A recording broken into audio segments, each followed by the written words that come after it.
Hey guys, welcome back to the channel. This is a story about what if Deku was the gamer villain part 1. If you guys enjoy this what if and want to see part 2, comment down below. And let me know before I start. Please do support for more awesome content and live alike. And don't forget to subscribe to my channel. And also share this video with your friends and check out the description in my playlist. The author of the story TETRACIDE from 𝗬𝗏. So let's start the video. Age 5 stumbling upon All Might on his way home was not what Izuku had wished for that day. He had long since given up on a chance encounter with his favorite hero. After all, celebrities don't just walk around the street all day, waiting for a quirkless nobody to request an autograph. But here he was in all his glory. All Might stood in the middle of a crowd of admirers, looking more terrified of the notebooks and phones and gifts being thrust at him than he had ever been in front of villains. Thanks to his small frame, Izuku crawled his way through people's legs with slight difficulty, and soon made his way in front of his idol. Now that Izuku was mere feet away from All Might, he was astonished at the man's extreme physique. That was kinda hard to tell across the monitor. Being next to him made Izuku feel so small and insignificant. But the overwhelming height of the man only brought him a feeling of protectiveness, like being under a shielding giant tree on a rainy day. Trembling from excitement, Izuku bounced up and down as he pushed his notebook up as high as possible, hoping the popular hero would choose his notebook amongst the many that was offered to him. All Might, he yelled, his voice breaking. "See, can I get an autograph?" The second surprise of the day came when All Might heard his pitiful squeak among the clamorous chatters and gladly took the offered notebook. "Of course, what's your name, boy?" "𝗵𝗃𝗲 Izuku." All Might signed the notebook with a flash, his signature smile on his face. As he returned it to Izuku, it was incredible how he was capable of looking so cool while doing something so mundane, Izuku mused as he thumbed over the page where All Might's glorious signature carved its way to memory. All Might, the greatest legendary hero, the symbol of peace, protector of the country, the most amazing person alive, had been holding his notebook. His notebook. Izuku broke out of his musing when he saw All Might bent his legs slightly. A sign his years of observation helped him notice habitually before the man jumped. All Might was leaving. His first encounter with the legendary hero was about to end in less than a minute with a few insignificant exchanges of words that most likely won't be remembered. If he was to think back on it years later, he couldn't just end it like this. He wouldn't. See, can someone without a quirk become a hero? Before the man could leave his sight, Izuku spluttered out a question that had been clogging his mind for years. All Might stood with his back faced towards the crowd, who was starting to get impatient with Izuku getting all the attention. Slowly, he replied in a low tone, "I'm going to be frank with you. Heroes deal with life and death situations on a daily basis. It's not something to be taken lightly of. If a quirkless hero was to participate in a hero fight without any power to defend themselves, they will only be a hindrance to the other heroes and give the villains an advantage. Even with the help of gadgets and equipments, they will still be the weakest link of the heroes. Plus, hero equipments are hard to come by and are a big investment. A group of heroes is only as strong as their weakest member, and the addition of a quirkless hero would greatly reduce the chance of successful captures, which is why a quirkless person has never passed the hero license exam." There were many words that Izuku didn't understand at the time, but one thing he knew was that being quirkless equals to no hero. "I'm sorry to have to tell you this, but I don't want you to waste your life working towards an impossible goal. It's better to give up early than regret later on." All Might's stern face fell when he turned around, beaming. That's all. Izuku didn't hold him back this time, letting his idol jump out of sight. The disappointed crowd dispersed, with a few lingering people throwing dirty looks at the small boy, who was lucky to be blessed with All Might's attention. Even for a few minutes that day, Izuku's dream was totally, completely, and utterly shattered into pieces. Not a single scrap remains. The next day he went through school without his usual vigor. He sat quietly in class, not participating in any of the class discussions. Everything around him seemed to blur out, and the noises seemed to fade. Izuku was in his own little world, a dark, vast, empty space with a small ball of flame lighting up a path that led to infinite darkness. During lunch, he sat alone as usual as he watched his classmates with all their amazing quirks laughing and fooling around. As school came to an end, Izuku packed up quietly, hoping to return home as soon as possible so he could crash onto his bed and just black out. But all good things must come to an end. 𝗂𝐿 appeared next to him with an explosion effect. "What's wrong with you, Deku?" Izuku glanced at him warily. "It's nothing, 𝗂𝐿." "It's obviously not nothing. You were zoning out the entire day. It took Yama-sensei 3 times to get your attention, and you didn't even look at me once. What's wrong with you?" 𝗂𝐿 slammed a hand onto his desk, causing Izuku to flinch. 𝗂𝐿 was right. What was wrong with him? Well, for one, he didn't have a quirk, yet he dared to dream about becoming a hero. Then he even had the nerve to speak to All Might, someone like him. An extra like him. Come. 𝗂𝐿 yanked his arm and dragged him out of the classroom. School had ended for a while, and the hallway was nearly void of students. Good, no witnesses. Perfect timing for 𝗂𝐿 to torment him. Even if someone did see the way 𝗂𝐿 was treating him, they would probably dismiss it as 𝗂𝐿 being his usual aggressive self. Izuku's mind spun wildly as memories of past encounters flashed across his mind. Izuku sneaked a glance at Kaken's face. As expected, Kaken was seething like he wanted to murder someone great today. He probably won't let Izuku off the hook. So easily was it too much to ask to just leave him alone. He just wanted to go home. Kaken kicked open the door to the roof for some reason. It wasn't locked. He pulled Izuku near the railing and let go of his arm, looking away and grumbling something underneath his breath. Izuku rubbed his sore wrist, where Kaken had grabbed, as he watched on with confusion. What does Kaken want with him now? Look. You know I hate your guts, right? Kaken's spat face, red with anger, small explosions, danced on his sweaty palms. I know. You don't have to remind me every day, Kaken. Izuku bowed his head, ashamed.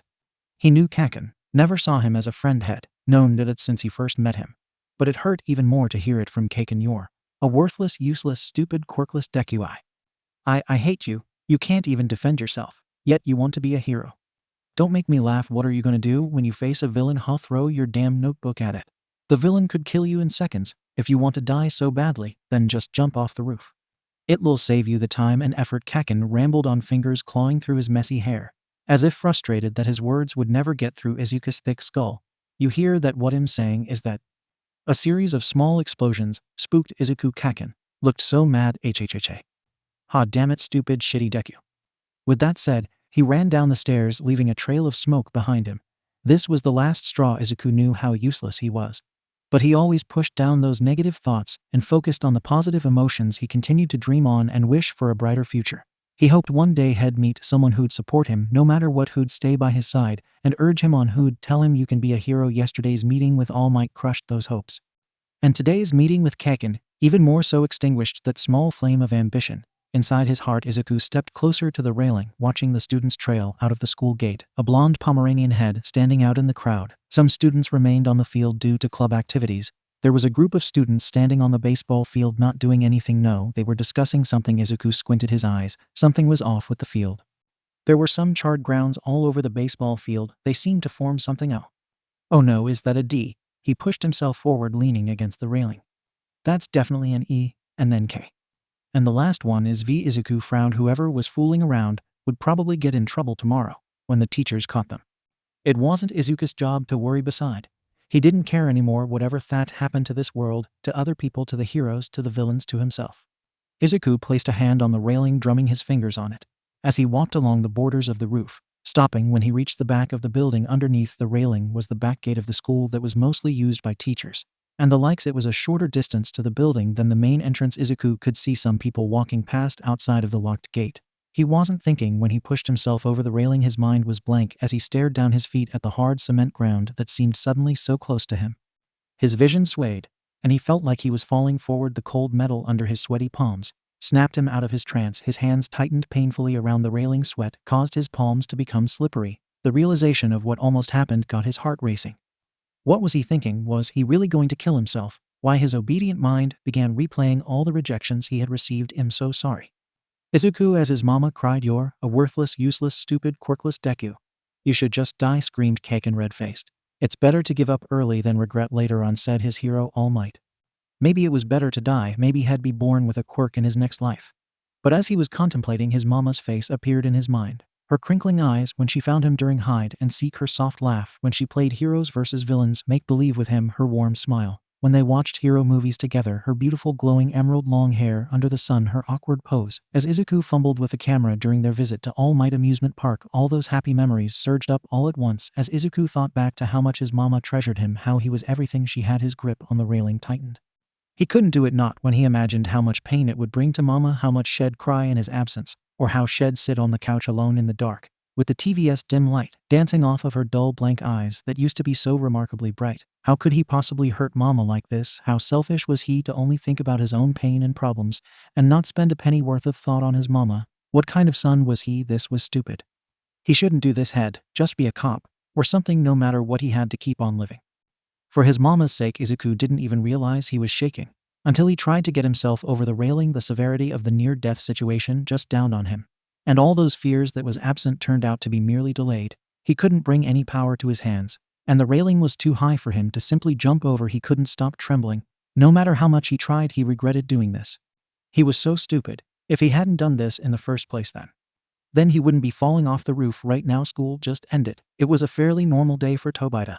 He didn't pay attention in class, but instead doodled his hero costume in his elegant pocket notebook. Teachers yelled at him, and he just tuned them out as usual. 𝗧𝗪𝗓, the best student in the hero course, was popular with the girls as always, and according to the rumors, he had already been accepted to a hero agency. Tobita had sat aside and watched with masked disinterest and slight suppressed envy as he ate his bento, talking about bentos his mom had been slacking off while making them. They used to be so aesthetically beautiful. Now he lost his appetite whenever he looked at it. Well, at least it was still wrapped perfectly in his favorite furoshiki. One thing that made today slightly different was the parent conference in the principal's office. That arrowhead principal once again ranted about his behavior issues, but this time in front of his parents. Tobita had seen the gleeful looks in the man's eyes when his dad glared at him and his mother began crying in distress, and he didn't like it. It was a look full of mockery and superiority, barely kept hidden behind fake pleasantries and professionalism. It was obvious that the principal had already given up on Tobita and lost all hopes of him ever achieving something remotely satisfactory. Arrowhead's mask had crumbled for a second when he mentioned how expulsion was a possible ending if Tobita didn't up his game, but it was quickly replaced with a concerned smile before his parents caught on to it. He thought that threat was enough to waver Tobita's determination. Well, it would take more than that. Tobita wasn't going to give up his hero dream. If that was what he was planning, his optimism was his best weapon, and he would continue fighting for a bright future. However, his grades indeed needed some polishing, judging from the heated glares his father had been shooting him with. He won't be getting away scot-free this time. He would have to put more effort into his schoolwork. But how do the teachers expect him to become a hero if they don't give him more opportunities to do actual hero stuff? Experiences were a necessary requirements when applying for hero agencies. Thus Tobita continued actively searching for opportunities to save people, and that led him to a crowd of people gawking at something high above them. Tobita glanced out of curiosity and found a window cleaner panicking on the suspended platform that was barely connected to the building. Wire ropes snapping apart. It was his chance. Tobita grinned head, show them how heroic he was. He would save that man the moment the last wire rope snapped. Tobita rushed forward, creating air cushions to launch himself towards the falling man in his hurry. He didn't notice a hero rushing to rescue. The scene seemed to be going in slow motion. The man was falling, and he was getting closer. Then someone rammed into his barrier. Tobita gaped in shock as another man dressed like a pro hero frantically found his footing and jumped towards the fallen man yet again. But the encounter delayed his rescue, and the man fell onto the ground in a sickening crack, the perfect sound effect of the current state of Tobita's heart. Later that day. Today was a horrible day, Tobita decided when he was finally released by the furious hero and the police. His mother stayed back, still apologizing profusely, as the police reminded her repeatedly the severity of her son's actions. This incident would be brought up to the principal, and with his already low reputation, expulsion seemed like it wasn't outside the range of possibilities. Great, just great. The sun was setting, and the road home seemed longer than normal. Tobita shuffled his feet, staring hard at the stubborn ground. How he wished for the ground to open up and swallow him whole right here, right now. Maybe life would be better if he lived in a hole. The world was too cruel for him. Heroes saved people. But where was his hero? His mind was a mess. Terrible thoughts of what was to be expected bombarded his bursting head. How would his parents react if he was actually expelled? How would his classmates react? Would he still be able to go to school? Was his parents going to kick him out? Could he still be a hero? The last question drifted a while longer in his mind as he took in his surroundings. He had walked upon the elementary school he always saw on his way home. Today was no different. The back gate was locked. The guard was snoring. A cat was stealing the fish off of his bento.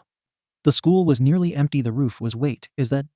Tobita couldn't believe what he was seeing. He rubbed his eyes, then pinched himself just to make sure. A boy was standing on the edge of the rooftop, outside of the railing. He couldn't see the boy's face from afar, but judging by his slouched posture, it seemed like this was a suicide situation. For a moment Tobita contemplated turning away and continuing his miserable life. His earlier incident was a clear indicator that he wasn't hero material. He had also failed the provisional hero license exam 4 times. He had faced rejections all his life, and his attempts to help someone almost always ended up biting him in the rear. Why would this time be any different? It wasn't like saving one person would make him a hero anyway. But when he saw the boy attempt to climb back over the railing, but slipped and lost his footing, Tobita moved, his mind suddenly clear. Who cares if no one believed in him? Who cares if no one appreciated his help? Who cares if he'd be expelled tomorrow and his hero dream was likely crushed for life? If he was going to watch a child fall to his death without doing something to help when he had the ability to do so, then he wasn't even a man, let alone a hero. Gently rebound, Tobita jumped onto the elastic barrier and launched over the locked gate. The guard remained asleep. He repeated the technique, and another aerial cushion appeared underneath. The falling boy Tobita prayed silently as he watched the boy land on the elastic, stretching it a little and bouncing back up. Tobita was already in position, and he caught the boy's small body without much effort. All the energy seemed to vanish and Tobita fell onto his knees, his bangs drenched with sweat. Perspiration mixed with gel slid down his cheeks, making its way very uncomfortably into his uniform. That stubborn little curl once again escaped his gelled rest of his hair and flopped against his forehead. His heart was racing so fast. He was sure the boy was able to hear it well. When he came out of the trance, that was when his feet slipped and his grip slackened. Izuku was so sure that today was the last day of his life. As he was falling down, he didn't panic. It actually felt quite nice to be in the air, not restrained to any surface. He wondered briefly if anyone would save him, if All Might would know. He clenched his eyes shut. All Might had no reason to show up at an ordinary elementary school. He was probably busy fighting villains on the street. No one was going to come to his rescue. The school was nearly empty, most teachers already left. Nobody knew he was on the roof, except Kaken, who had already left the school. Izuku was going to die. His head was going to hit the concrete so hard it shattered to pieces, much like the state of his hero dream. No one would save him. No one. Izuku hit the ground, but he didn't feel any pain. The ground was surprisingly soft, and it seemed kind of stretchy, like rubber. Izuku thought as his fingers made contact with the ground. Soft, slim, but not wet rubber. Izuku felt his body sink and then bounce up right into a pair of strong, steady arms. The world stopped spinning, and all movement stilled. Izuku felt the silky smooth texture of clothing rubbing against his cheeks. He could faintly hear the beating of a fast, thumping heart. He cracked open an eye slowly. The concerned face of a stranger filled his vision. Unable to believe what just happened, Izuku had to ask to make sure, "Did you save me?" The stranger let out a chuckle, sighing deeply. "Seems like you're okay." He bent down and allowed Izuku to stand on his own.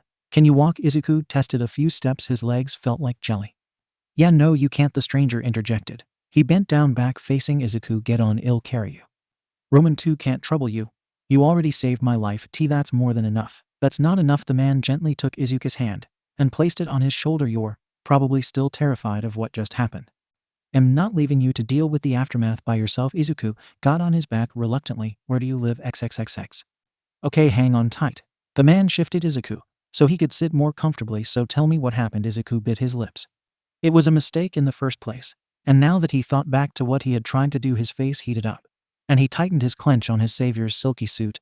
He didn't want to tell the man who just saved him that he had tried to kill himself merely because nobody told him what he wanted to hear. It would sound like he was just seeking attention.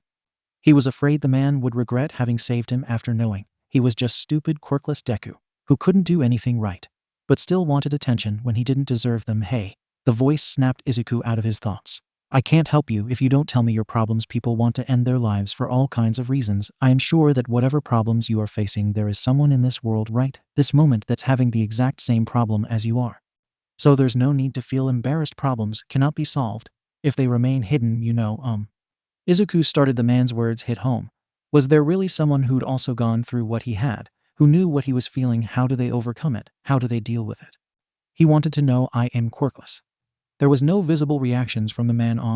"I want to be a hero, but everyone told me I can't do it. Even my mama, even my best friend, everyone laughed at me. I mean, I get it. I have no power, so there's no way for me to become a hero. Hero's job is dangerous. And if I do become one, I'd only slow everyone down. But I just can't help it. I want to be a hero so bad. I think about it every day. Everything I do is so I can become a hero. Without that, if you take that dream away from me, then Izuku's voice cracked. Unable to continue, streams of tears rolled down his cheeks, blurring his visions. He wanted to bury his face into those broad shoulders to seek comfort and to cry to his heart's content. But he didn't want to cause the man any more trouble. The man stayed silent. After Izuku's confession, Izuku waited, panicking. Did he say too much? Was the man mad at him? "Hey." The man started. "You don't get to choose what you yearn to be. Sometimes your heart's words don't match up to what your logical mind's telling you. You know that it's impossible for a quirkless person to become a hero, but your heart only speeds up to the idea of becoming a hero. That cannot be controlled or suppressed by any means. Doing so would only cause you pain. If I can't stop that, then what can I do so I don't feel any more pain?" The man turned his head, and Izuku was shown the brightest smile he has ever seen. It wasn't the confident, victorious smile All Might symbolically held on his face. Everywhere he appears, it was the smile of someone giving their all to overcome the obstacles thrown at them. They may not win, but they were trying and wishing with that hopeful smile on their face that everything would be all right, that they would win in the end. Do what your heart tells you. But I can't become a hero. I'm quirkless. Other quirkless people may have failed to become a hero. But you're not them. They failed to do so doesn't mean you will also fail. Many factors lead to failure. Who's to say those factors also apply to you? It's not always the end result that matters, it's the process. If you still failed to become a hero after giving it you're all, you can at least look back and say, hey, I've done everything I can to achieve this dream, but I still failed. So it's not my fault. I've given it my all. You would have no regret. But if you were to give up now, then when you're older, you would look back and think, if I haven't given up back then, maybe, just maybe, I would have achieved this dream. It's my fault for not even giving it a try, remember.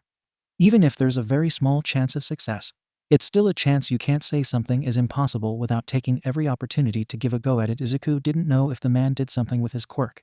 But these words were like magic, suddenly clearing up his troubled mind and lighting up his path. All the uncertainty, anxiety vanished from his mind. This was the first time someone told him you can become a hero. Izuku's world, stop, believe in that, give it your best, and see where that leads you. Life is filled with miracles and mystery.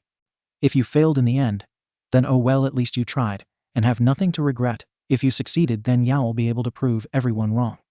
𝐻𝐽 will show them that the boy they look down upon is now a hero. They'll have to rely on you to watch their backs. They'll look up to you, admire you, appreciate you. 𝐻𝐽 will be at a place so high up those bullies can't even reach the bottom of your shoes. As the man said this, his entire frame trembled.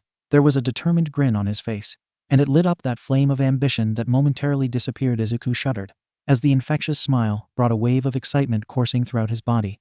This was the first time in his life he felt like he could actually do this. No, he would become a hero, and no one, not even Kaken or All Might, could stop him. Izuku was burning with passion. On the rest of the ride home, he opened up to his savior and told him his name, his hero All Might, and how this man was now his new hero, his best friend Kaken, and his explosive personality, of which the man questioned, that doesn't sound very heroic to me.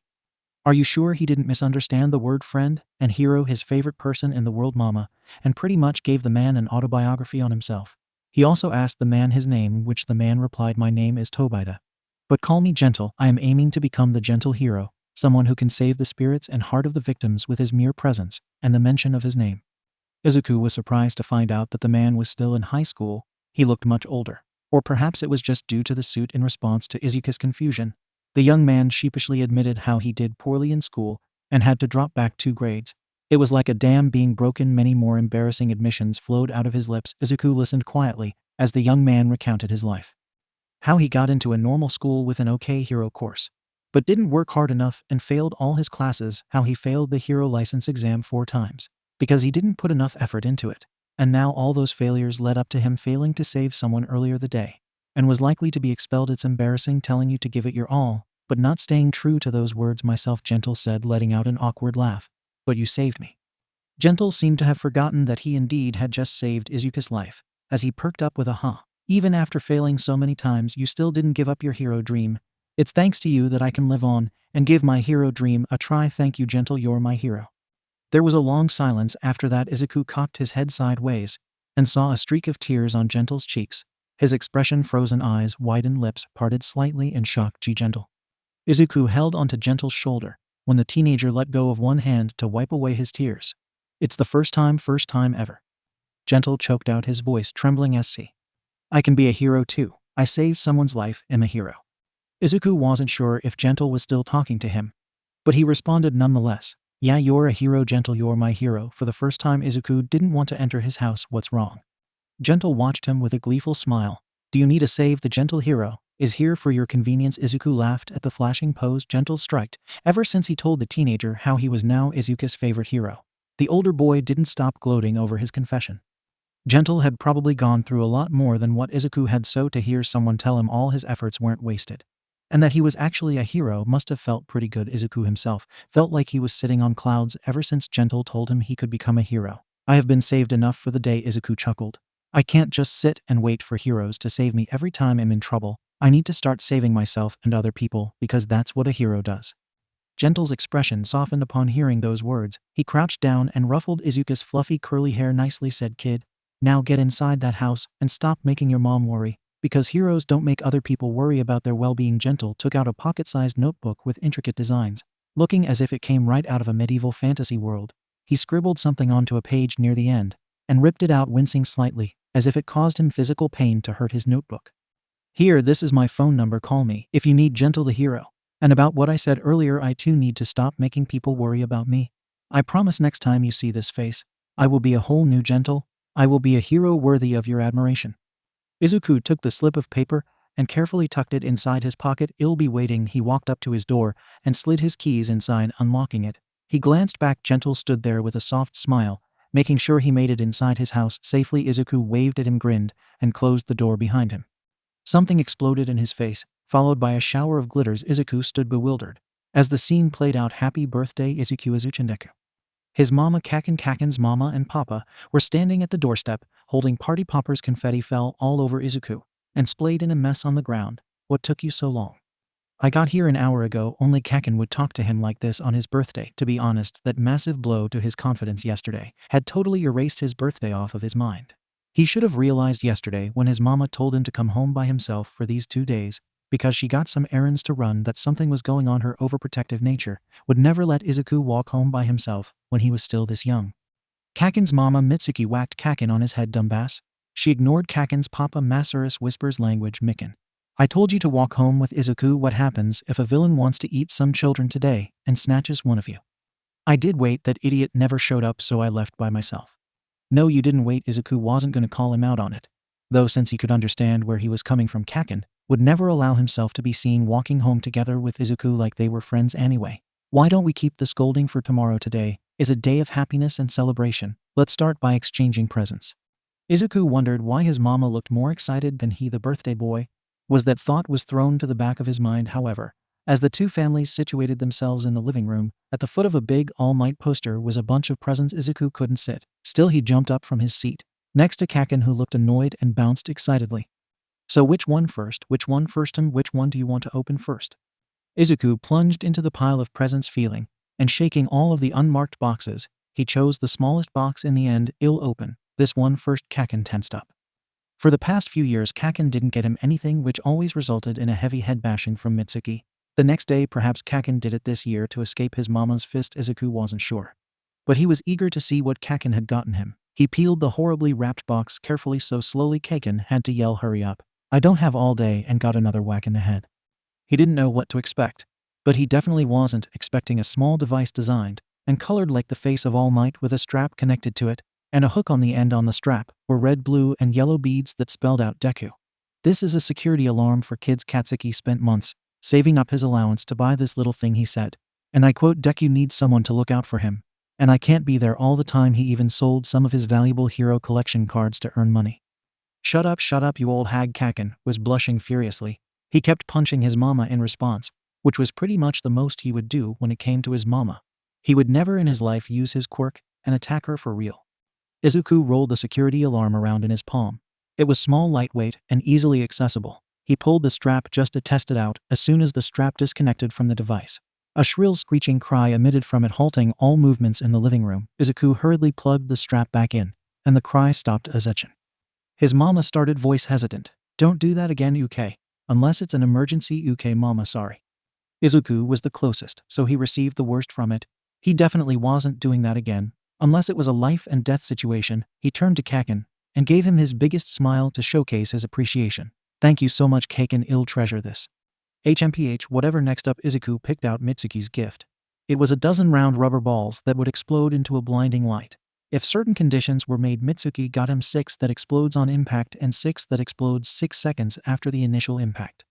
They were the child toy version of the flash bombs. Some heroes and villains used your turning 6. So these numbers should be easy to remember. "I thought you might need something to delay your bullies, so you can run away." Mitsuki later apologized for accidentally making it 666. The devil's number. Masaris present was an All Might themed bicycle.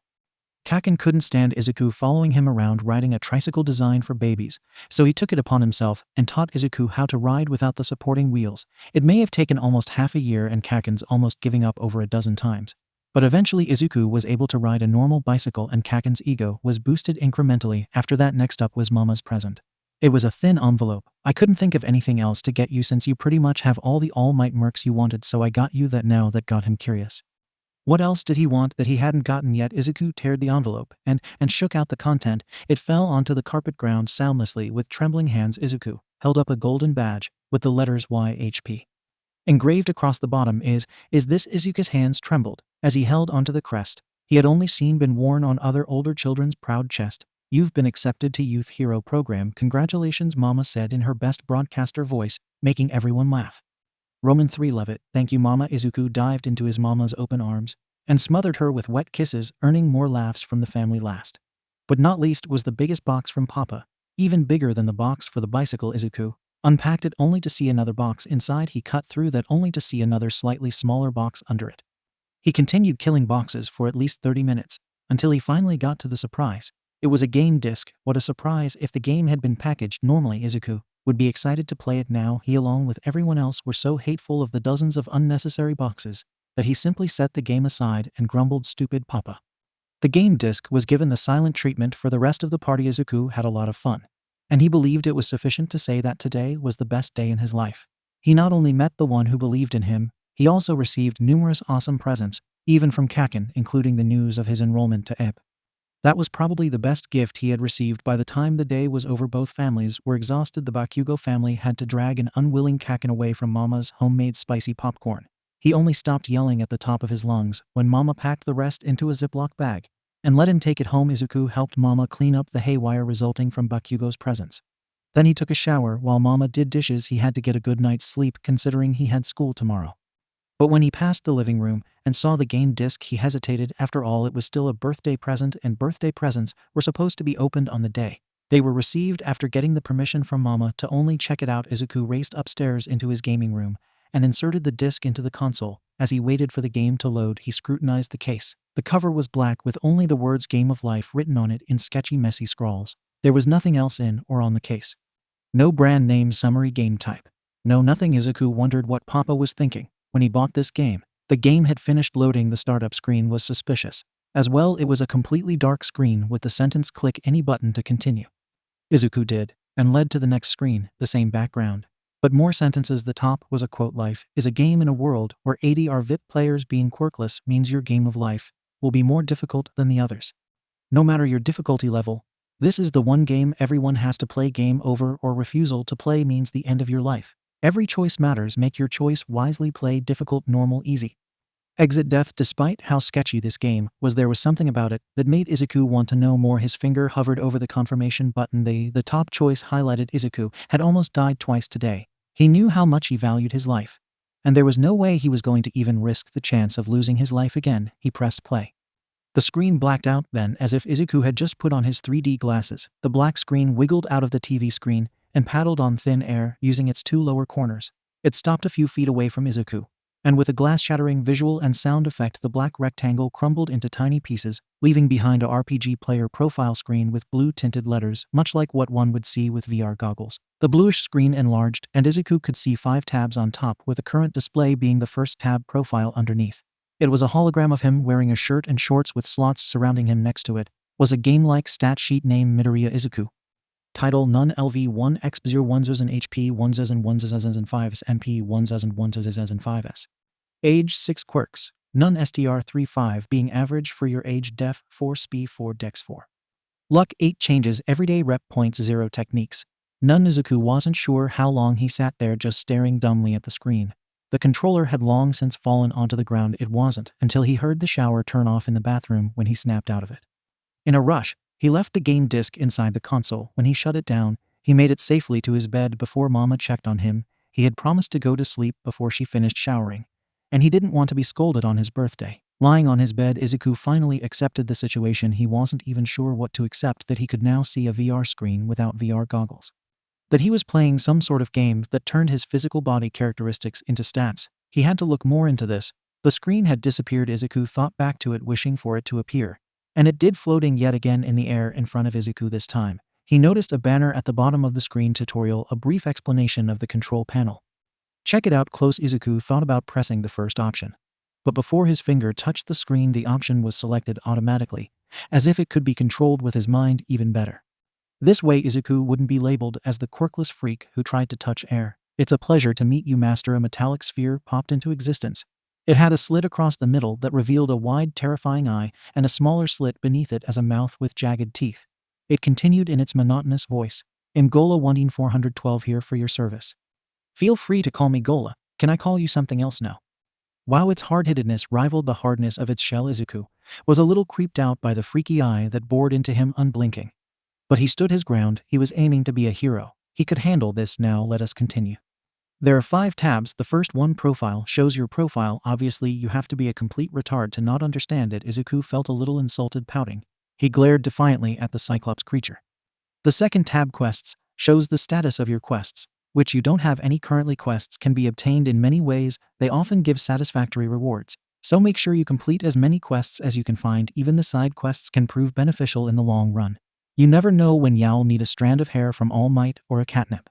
Izuku had an urge to protest, but he stuffed it down, not wanting Gola to throw any more casual insults around. The third tab, Bazaar, has 5 categories of items that you can purchase with your reputation point, which are gained by being known. They are gadgets, costumes, disposable items, misc, and last but not least 𝗬𝗪𝙢𝗢𝗎. A fast rhythmic beat echoed in his room. Izuku wondered if he was the only one who could hear it, seeing how his mama didn't barge in, panicking.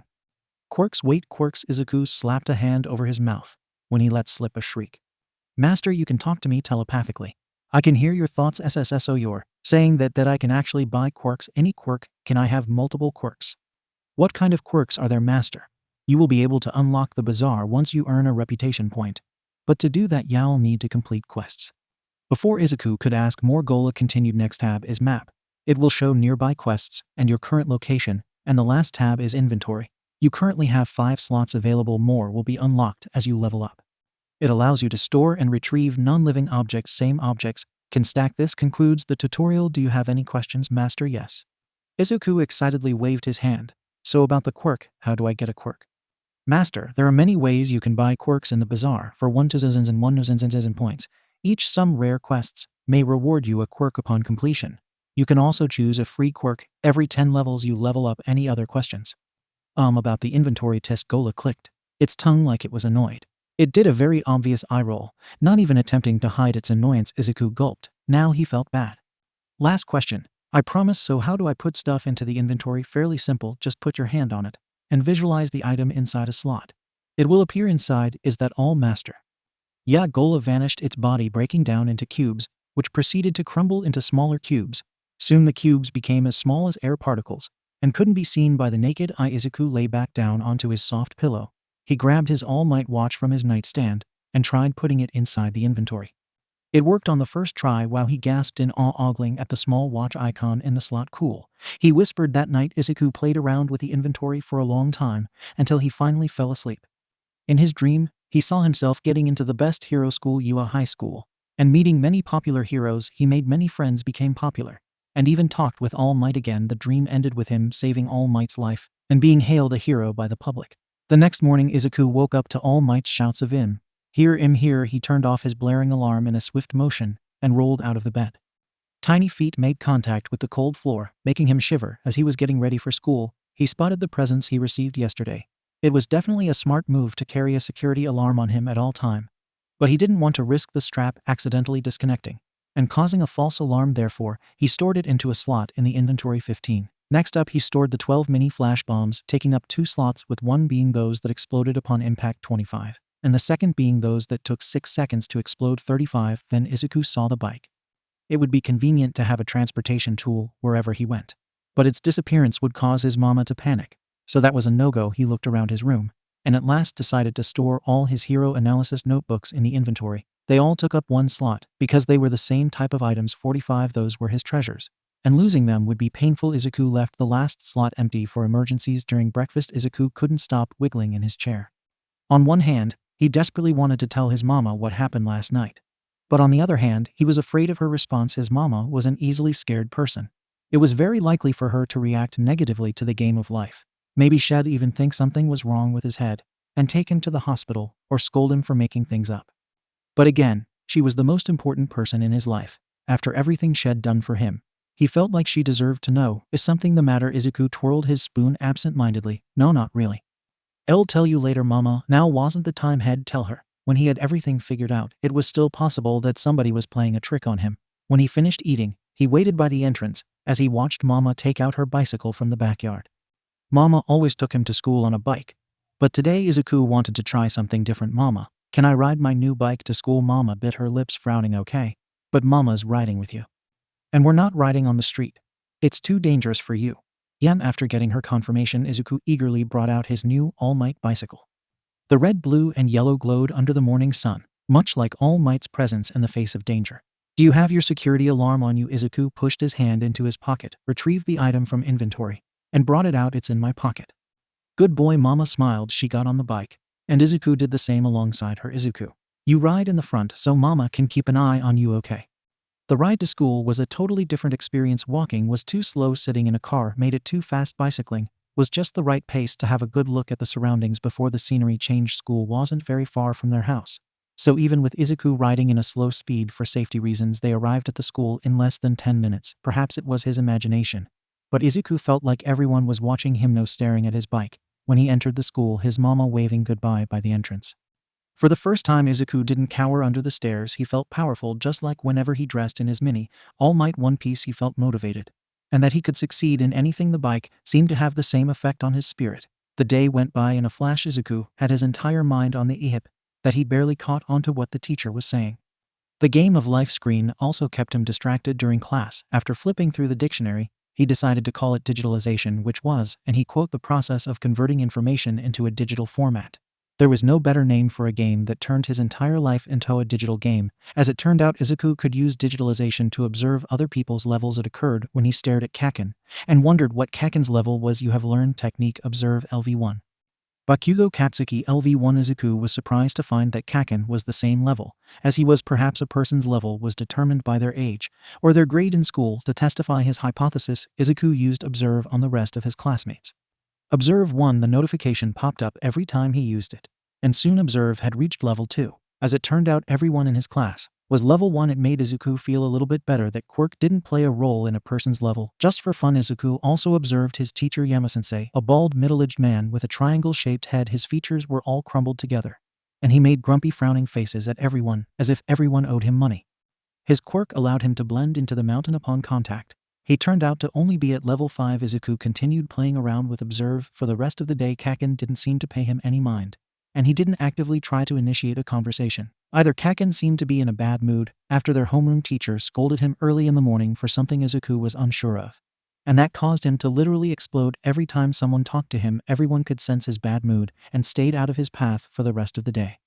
When school ended, Izuku met 𝐭𝐿's mother Mitsuki at the gate, who was there to pick up 𝐭𝐿. When she saw Izuku and his mama getting on their respective bikes, she complimented them on how it was a good exercise and a good bonding time between family members. She wished she could do the same with 𝐭𝐿, but that was even less likely than his being nice to her. For once that night, Izuku barely got any homework done because he was so excited for 𝗧𝗵𝗃 tomorrow. He couldn't even sleep, so he reread all his superhero comics until sleep took over him. The next morning, Izuku woke up to his mama tickling his feet. He dodged and pushed her hands away, giggling. But in the end, her flimsy fingers always wiggled their way to his ticklish spots. Mama, stop. Izuku laughed so hard he was crying. While avoiding those menacing fingers, he accidentally kicked Mama in the face. Now I got you, little devil. Mama faked an evil laugh. It was such a bad imitation, Izuku almost burst out laughing again. And he did when Mama tickled his captured feet continuously until he surrendered. 𝗵𝗃. Izuku sat up, clenching his stomach and wheezing. His cheeks still had tracks of tears on them, and his mouth was so sore from smiling. He swore he would never do this to anyone, not even someone he greatly disliked. It was too cruel. Aside from waking up, Izuku did everything else as fast as possible. He brushed his teeth at a flying speed, splashed water on his face, wiped them dry, and rubbed lotion all over, making a mess of his face, and had to have his mama fix it all up. He got dressed in his favorite All Might t-shirt and a pair of dark green shorts. As he wolfed down his cereal, Izuku asked after swallowing his mouthful, "Is 𝐭𝐿 going?" Unfortunately, no, honey. Mitsuki signed him up for drum lessons on the weekends. Katsuki-kun asked for it himself. Actually, he said it's a musical instrument befitting of his quirk and personality. Izuku resumed eating. He didn't like the feeling of satisfaction that rose within him upon hearing that 𝐭𝐿 wouldn't be accompanying and tormenting him in 𝗧𝗵𝗃 too. It made him feel guilty, like he'd done something wrong. The rest of the breakfast was filled with Izuku bouncing around in his seat in excitement, and his mama smiling softly. When the two were ready to leave the house, his mama paused in front of her bike and gave him a serious look. "Izuku, you know Mama is very sorry. I've said something very awful to you back then. I gave up on you when you needed me the most. I was afraid to let you pursue your dream because I think it's too far out of the reach of a quirkless boy. And that fear of mine dragged you down. I should have been there for you, supporting your dream, giving you the push on your back you desperately needed, like a mother should do. I'm so sorry for realizing that too late. But starting now, you have Mama's support no matter what. Mama has faith in you, Izuku. You can be a hero. Can you forgive mama? Familiar burning returned to his eyes. Izuku didn't say anything. He simply ran into mama's open arms and hugged her with all his might, breathing in her scent, mesmerizing in her touch, not wanting to let go. He thought back to how he had wanted to end his life. Yet here mama was supporting him deep inside.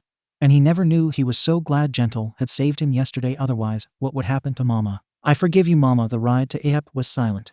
He caught mama sneaking glances at him, and he just grinned, pressing a fist to his chest, eyes determined. As they pulled up to 𝗂𝐲𝗵𝗃, there was already a teacher at the entrance. She was a young woman with brown hair, wrapped up in a loose bun. Her large, soft caramel eyes were clear like the cloudless sky. Welcome to Youth Hero Program, 𝗵𝘃𝗵𝗧𝗍. You must be Midoriya-san and Izuku-kun, 𝗵𝘃𝗵𝗧𝗍 said with a big smile. Nice to meet you, 𝗵𝘃𝗵𝗧𝗍. I'll be entrusting Izuku to you. Mama turned to him as he got off his bike. Now go become a hero, Izuku. Just watch me, mama. I'll be the biggest hero you've ever seen. With one last hug and kiss from mama, Izuku walked his bike towards the kind lady, watching mama speed away into the distance. YHP was the acronym for Youth Hero Program. It was an after-school program designed for children who dreamed of becoming a hero. It began many years ago, when All Might made his debut as the symbol of peace. His debut inspired many people to become heroes, and the nation was in desperate need of an institution to satisfy those children's hero dreams when too many children got injured while attempting to commit heroic acts in public. And thus 𝗂𝐲𝗵𝗃 was established to take in those children and teach them how to use their quirks accurately, how they can be applied to save and rescue missions, and to give them a taste of the job as a hero by allowing them to commit heroic acts under safe conditions and pro-heroes' supervision. Over the years, rate of illegal public usage of quirks had decreased. Although the police couldn't punish the children for committing that offense, they could give warnings to the parents. But that often didn't do much. Illegal use of quirks wasn't an extremely severe crime. Unless the offender had caused serious injury to people and/or the environment, the most they would receive was a verbal warning and probably a negative counseling on their first attempt. If they were a student, the school they attend may choose to suspend the student if they felt necessary. However, if destruction of property and/or injury, or even death to another individual was factored, then the minor would be placed in juvenile detention center for up to a year, and their school could choose to expel them. If it was an adult, they would be in prison for up to 3 years depending on the severity of the crime. 𝗂𝐲𝗵𝗃 had also taught many current pro-heroes their reputation was fairly high in the public, and was wildly registered as the program you must send your kids to if you want them to become heroes. There were many youth hero programs all around the nation to make up for the high registration rate. Each installation only had 30 or so children in the program at once. And as the oldest children age 12 leave the program, the youngest ones age 6 would be accepted into the program.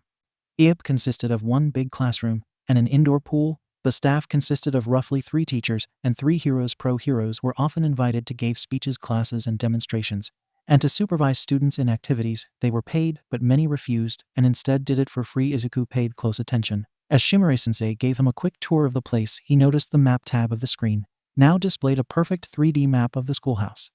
At the end of the tour, 𝗵𝘃𝗵𝗧𝗍 led him to the classroom. And here's where y'all meet your friends for the next 6 years. Are you ready? Izuku nodded, swallowing thickly. Oh, and put your badge on its identification that you're now officially a part of the 𝗂𝐲𝗵𝗃 program. After Izuku proudly pinned the badge onto his shirt, 𝗵𝘃𝗵𝗧𝗍 gave him a confident smile and a thumbs up. Y'all be fine, Izuku-kun. They are all very nice children. Izuku nodded meekly and braced himself as 𝗵𝘃𝗵𝗧𝗍 opened the door to a sunny green field full of laughing children running around. Izuku froze. He cranked his neck to check the ceiling, which was a cloudless sky so real you wouldn't think there was a ceiling at all. Genji-sensei, the new students here, 𝗵𝘃𝗵𝗧𝗍 called out to a male teacher, standing on a swing attached to a giant oak tree. Many children surrounding him were trying to drag him down from the swing. Genji-sensei perked up when he heard his name. Then he snapped his finger, and the room returned to an ordinary classroom. Wait here, 𝗵𝘃𝗵𝗧𝗍 whispered to Izuku as she shut the door. Izuku paced back and forth outside the doorway, wringing his hands together nervously as the reluctant shuffling of the children and the sound of chairs scraping the floor filled his ears. Now, well, continue. After we introduced the new student came Genji-sensei's voice. New student is here. One kid shouted, I heard it's a boy. I heard it's a girl. Is he cute? What's his quirk? Can he fly? Oh, I want to see someone fly. Class, calm down.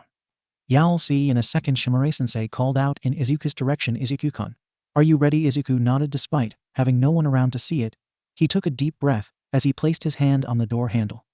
With heart pumping loudly against his chest, he slid the door open and stepped through the door with straightened back and head held high. Mama always told him that no matter how scared he was, if he walked like he got this, he would succeed. He made his way to the blackboard with his eyes staring directly forward without looking at his classmates. He turned around and scrawled his name on the board. Why don't you introduce yourself? Anything you want the class to know about you.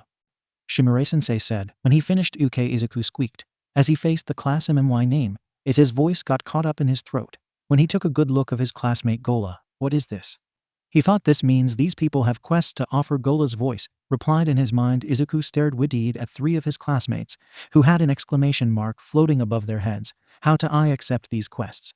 The quest notification will appear when you near them. Izuku-kun, Shimura-sensei's voice snapped Izuku out of his thoughts. I'm sorry. Roman 2 spaced out. The class giggled at Izuku's frantic stuttering. His face burned in embarrassment.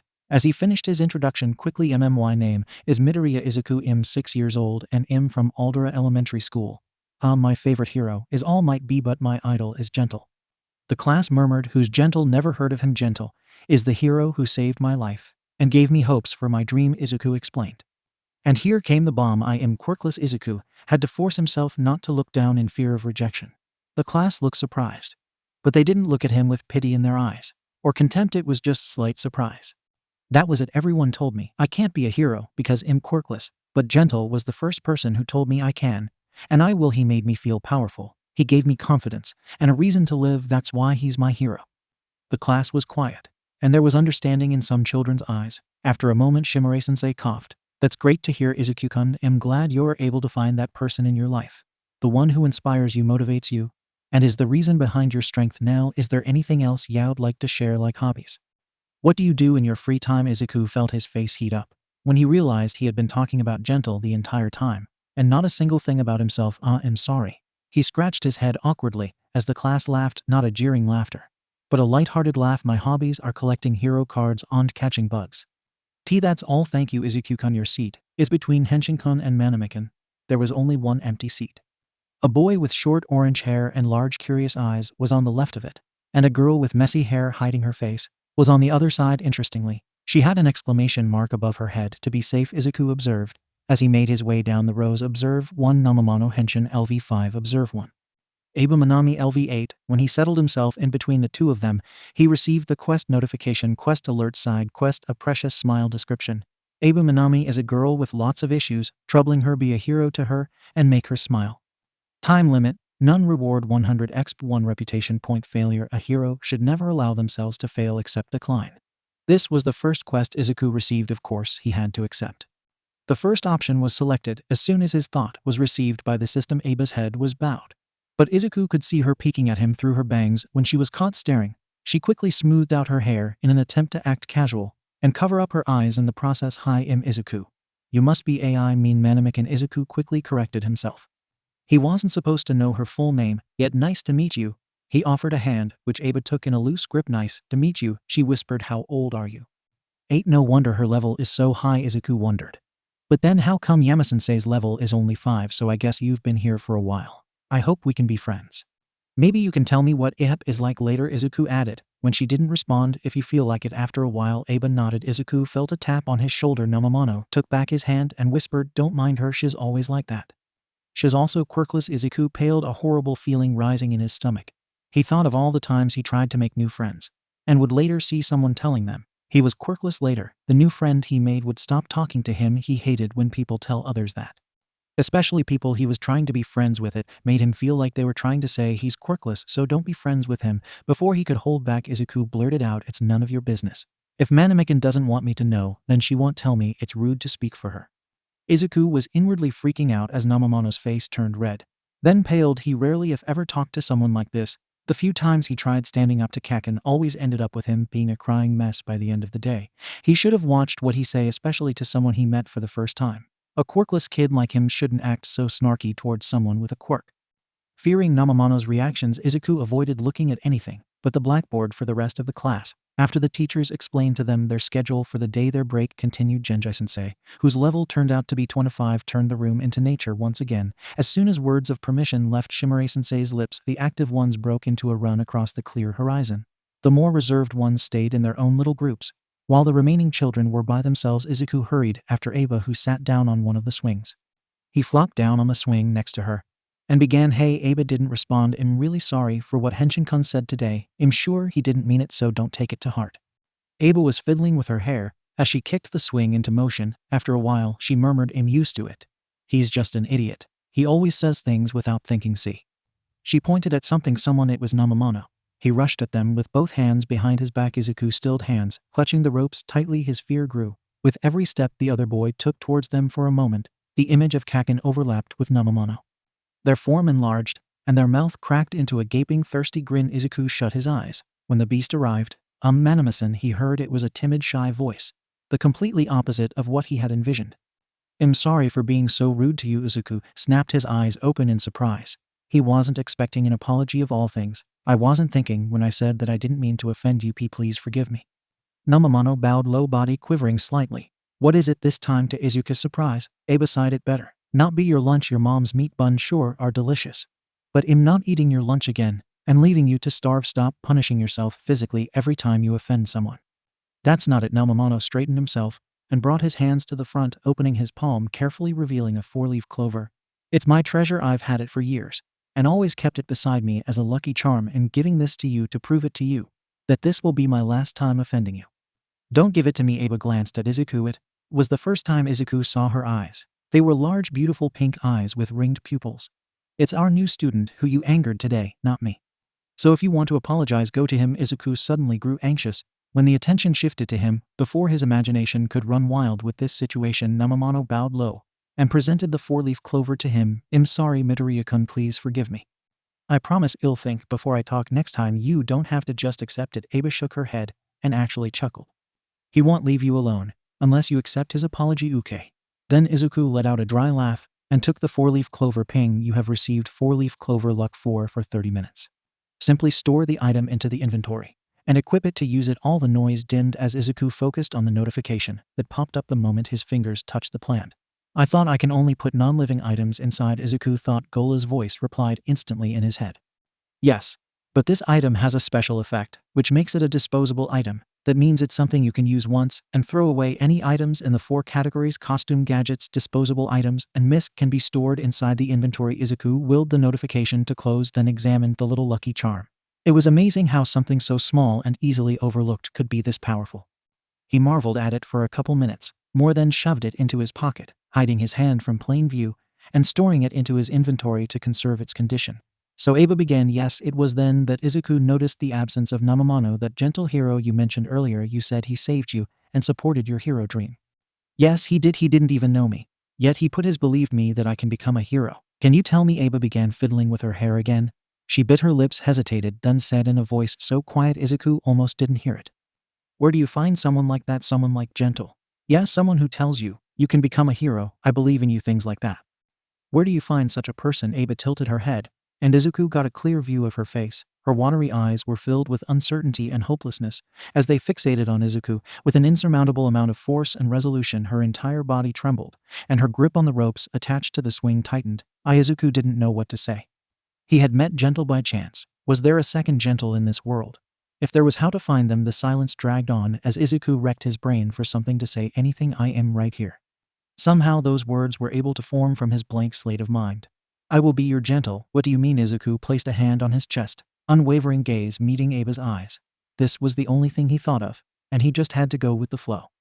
At this moment Gentle's voice whispered in his ears, and Izuku let the words flow out of his lips. "𝗵𝗲, I believe in you. Whatever dream you have, I believe you can achieve it. Don't ever stop trying. Remember, even if there's a very small chance of success, it's still a chance. You can't say something is impossible without taking every opportunity to give a go at it.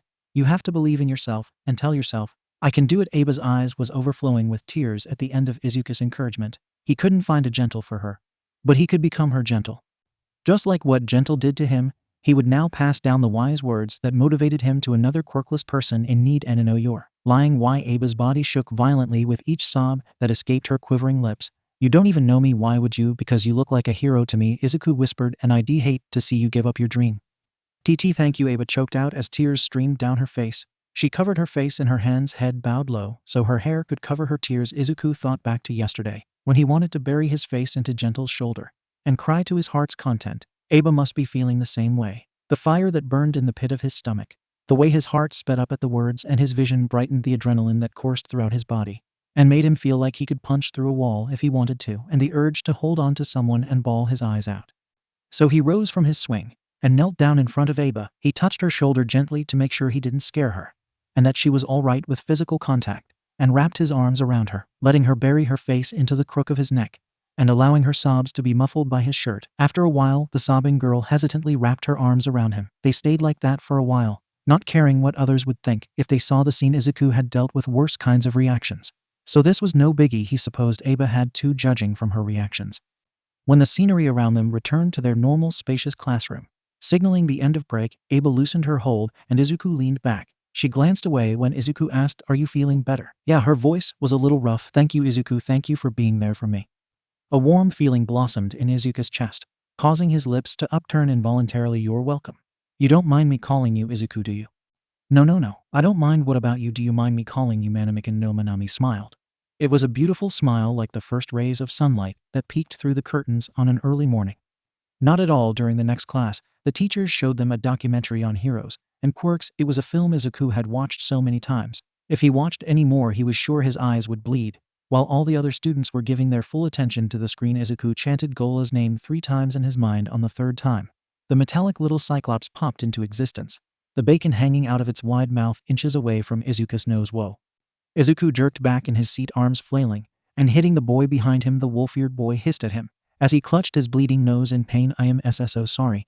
The boy ignored his profuse apology and stormed his way out of class. The murmurs died down when Shimure-sensei made her annoyance shown. 𝗧𝗪𝗧 had a nasty smirk on its face when Izuku glared at him.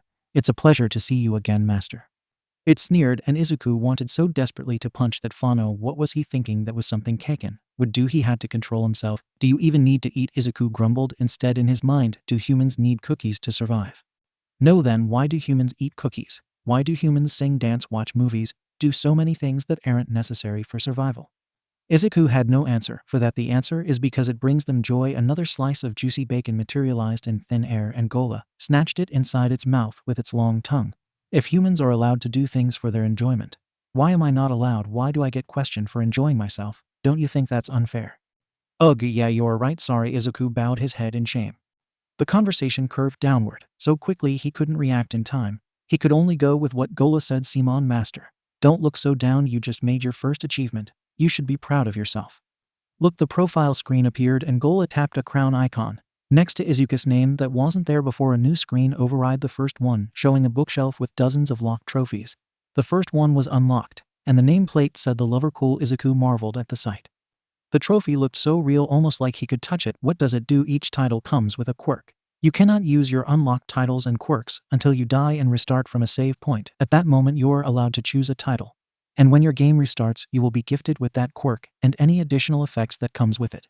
So what's the quirk for the lover? 𝗧𝗪𝗧 tapped the trophy, and a description popped up. It read, "The lover can be unlocked by charming a person. It comes with a quirk charm. Anyone who sees your face will fall in love with you and do anything you say.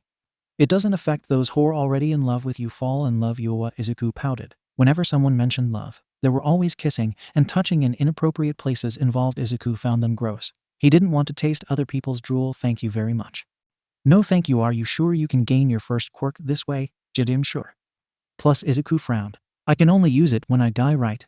"I really don't want to die." "Okay, whatever you say, master. I do agree though. No kissing, it's gross, having to taste others' blood." Izuku glanced at 𝗧𝗪𝗧's sharp, gleaming teeth. Yeah, he could imagine why. "So how do I make a save point, master?" "Just simply call me, and I will save the game for you." "Game is saved automatically after quest completions and achievements." "Oh, okay. Also, I gained a reputation point. Does that mean I can open the bazaar?" "Now see for yourself." Master 𝗧𝗪𝗧 selected the bazaar tab, and a wide range of items displayed. Quirks, costumes, gadgets, disposable items. Misc 1 punch 10 in dis PTS digital goggles 17 PTS devils mask 50,000 PTS changes appearance at will cataclysm 1,000 PTS destroys this planet PS4 1 in PTS time travel 70 PTS invisible body suit 5D PTS swim speed 6 time travel microwave 30 in PTS death note X1 page 50,000 PTS fake ID 500 PTS shapeshifting 70 in PTS smash guard steel toed running boots 3D PTS speed 3 SDR4 Elmore ghost motorbike 10 PTS remove around X1 1 PTS Petit Force X1 300 PTS Shadow Manipulation 5000 in PTS SAP Defense Gloves 3D PTS SDR4 Pistol Beretta M95 PTS Red Blue Potion X1 500 PTS Restore half of HPMP Toothbrush 10 PTS Mind Reading 5000 in PTS Airwalkers 20 PTS Portal Sticker Set PSS 3 on PTS Voice Bubblegum X1 Piece 200 PTS and 1 PTS. And there were much more. The only thing Izuku could buy with the 1 point he had in his possession was a piece of lifesaver candy. Even a regular toothbrush that didn't have any unique attributes cost 10 points. Izuku could only exit the page with a disappointed sigh. Well, at least he now knew that helping people solve their emotional problems could earn him reputation points. Before Izuku closed the screen completely, he checked his profile stats: name Midoriya Izuku, title none, LV2 required exp doubles every level, HP 150150005, MP 150150005, age 6, quirks none, SDR 35 being average for your age, def 4, speed 4, dex 4, attribute points 1, luck 5, changes every day.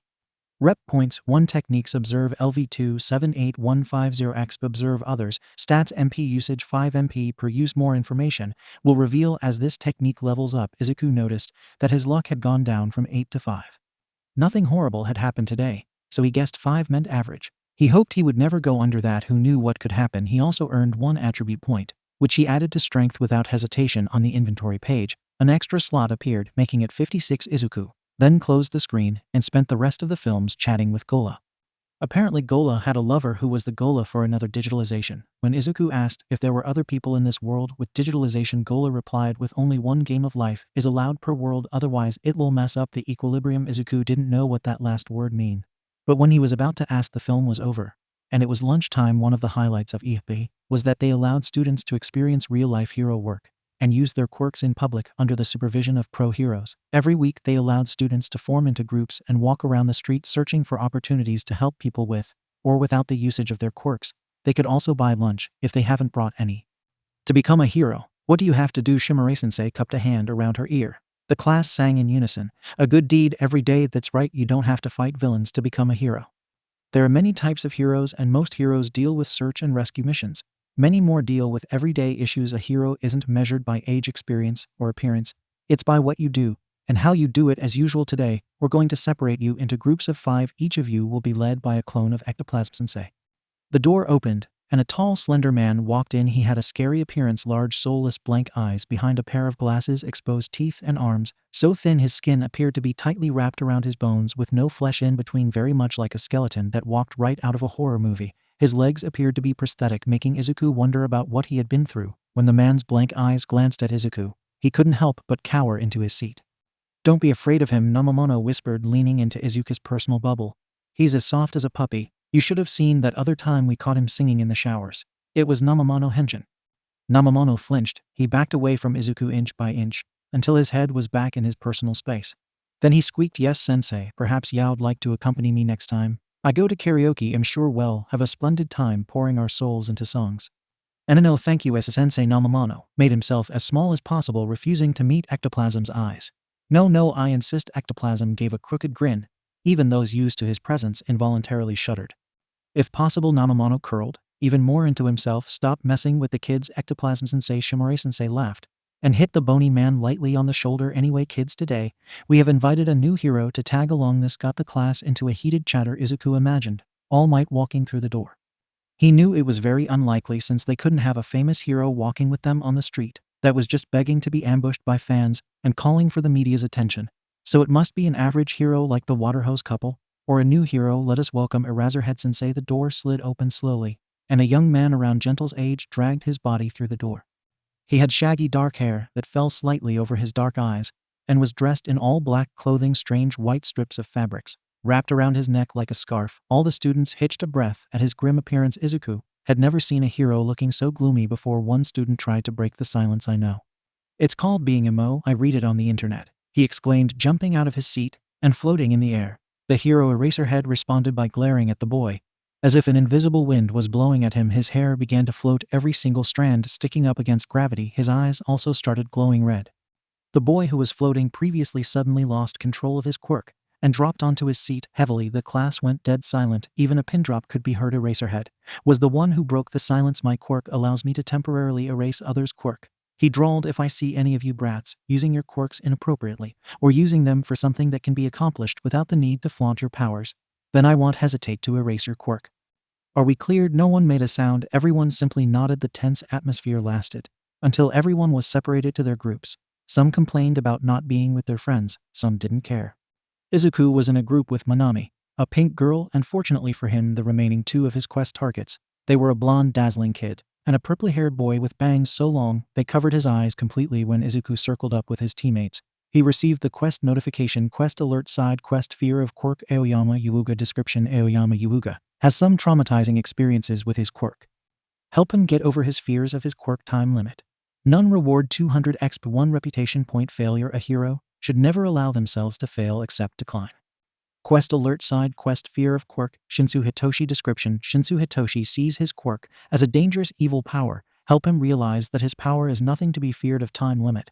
None reward 200 exp 1 reputation point failure. A hero should never allow themselves to fail except decline. Izuku accepted both quests without hesitation. Alright everyone, now that we're a team, we should get to know each other's first.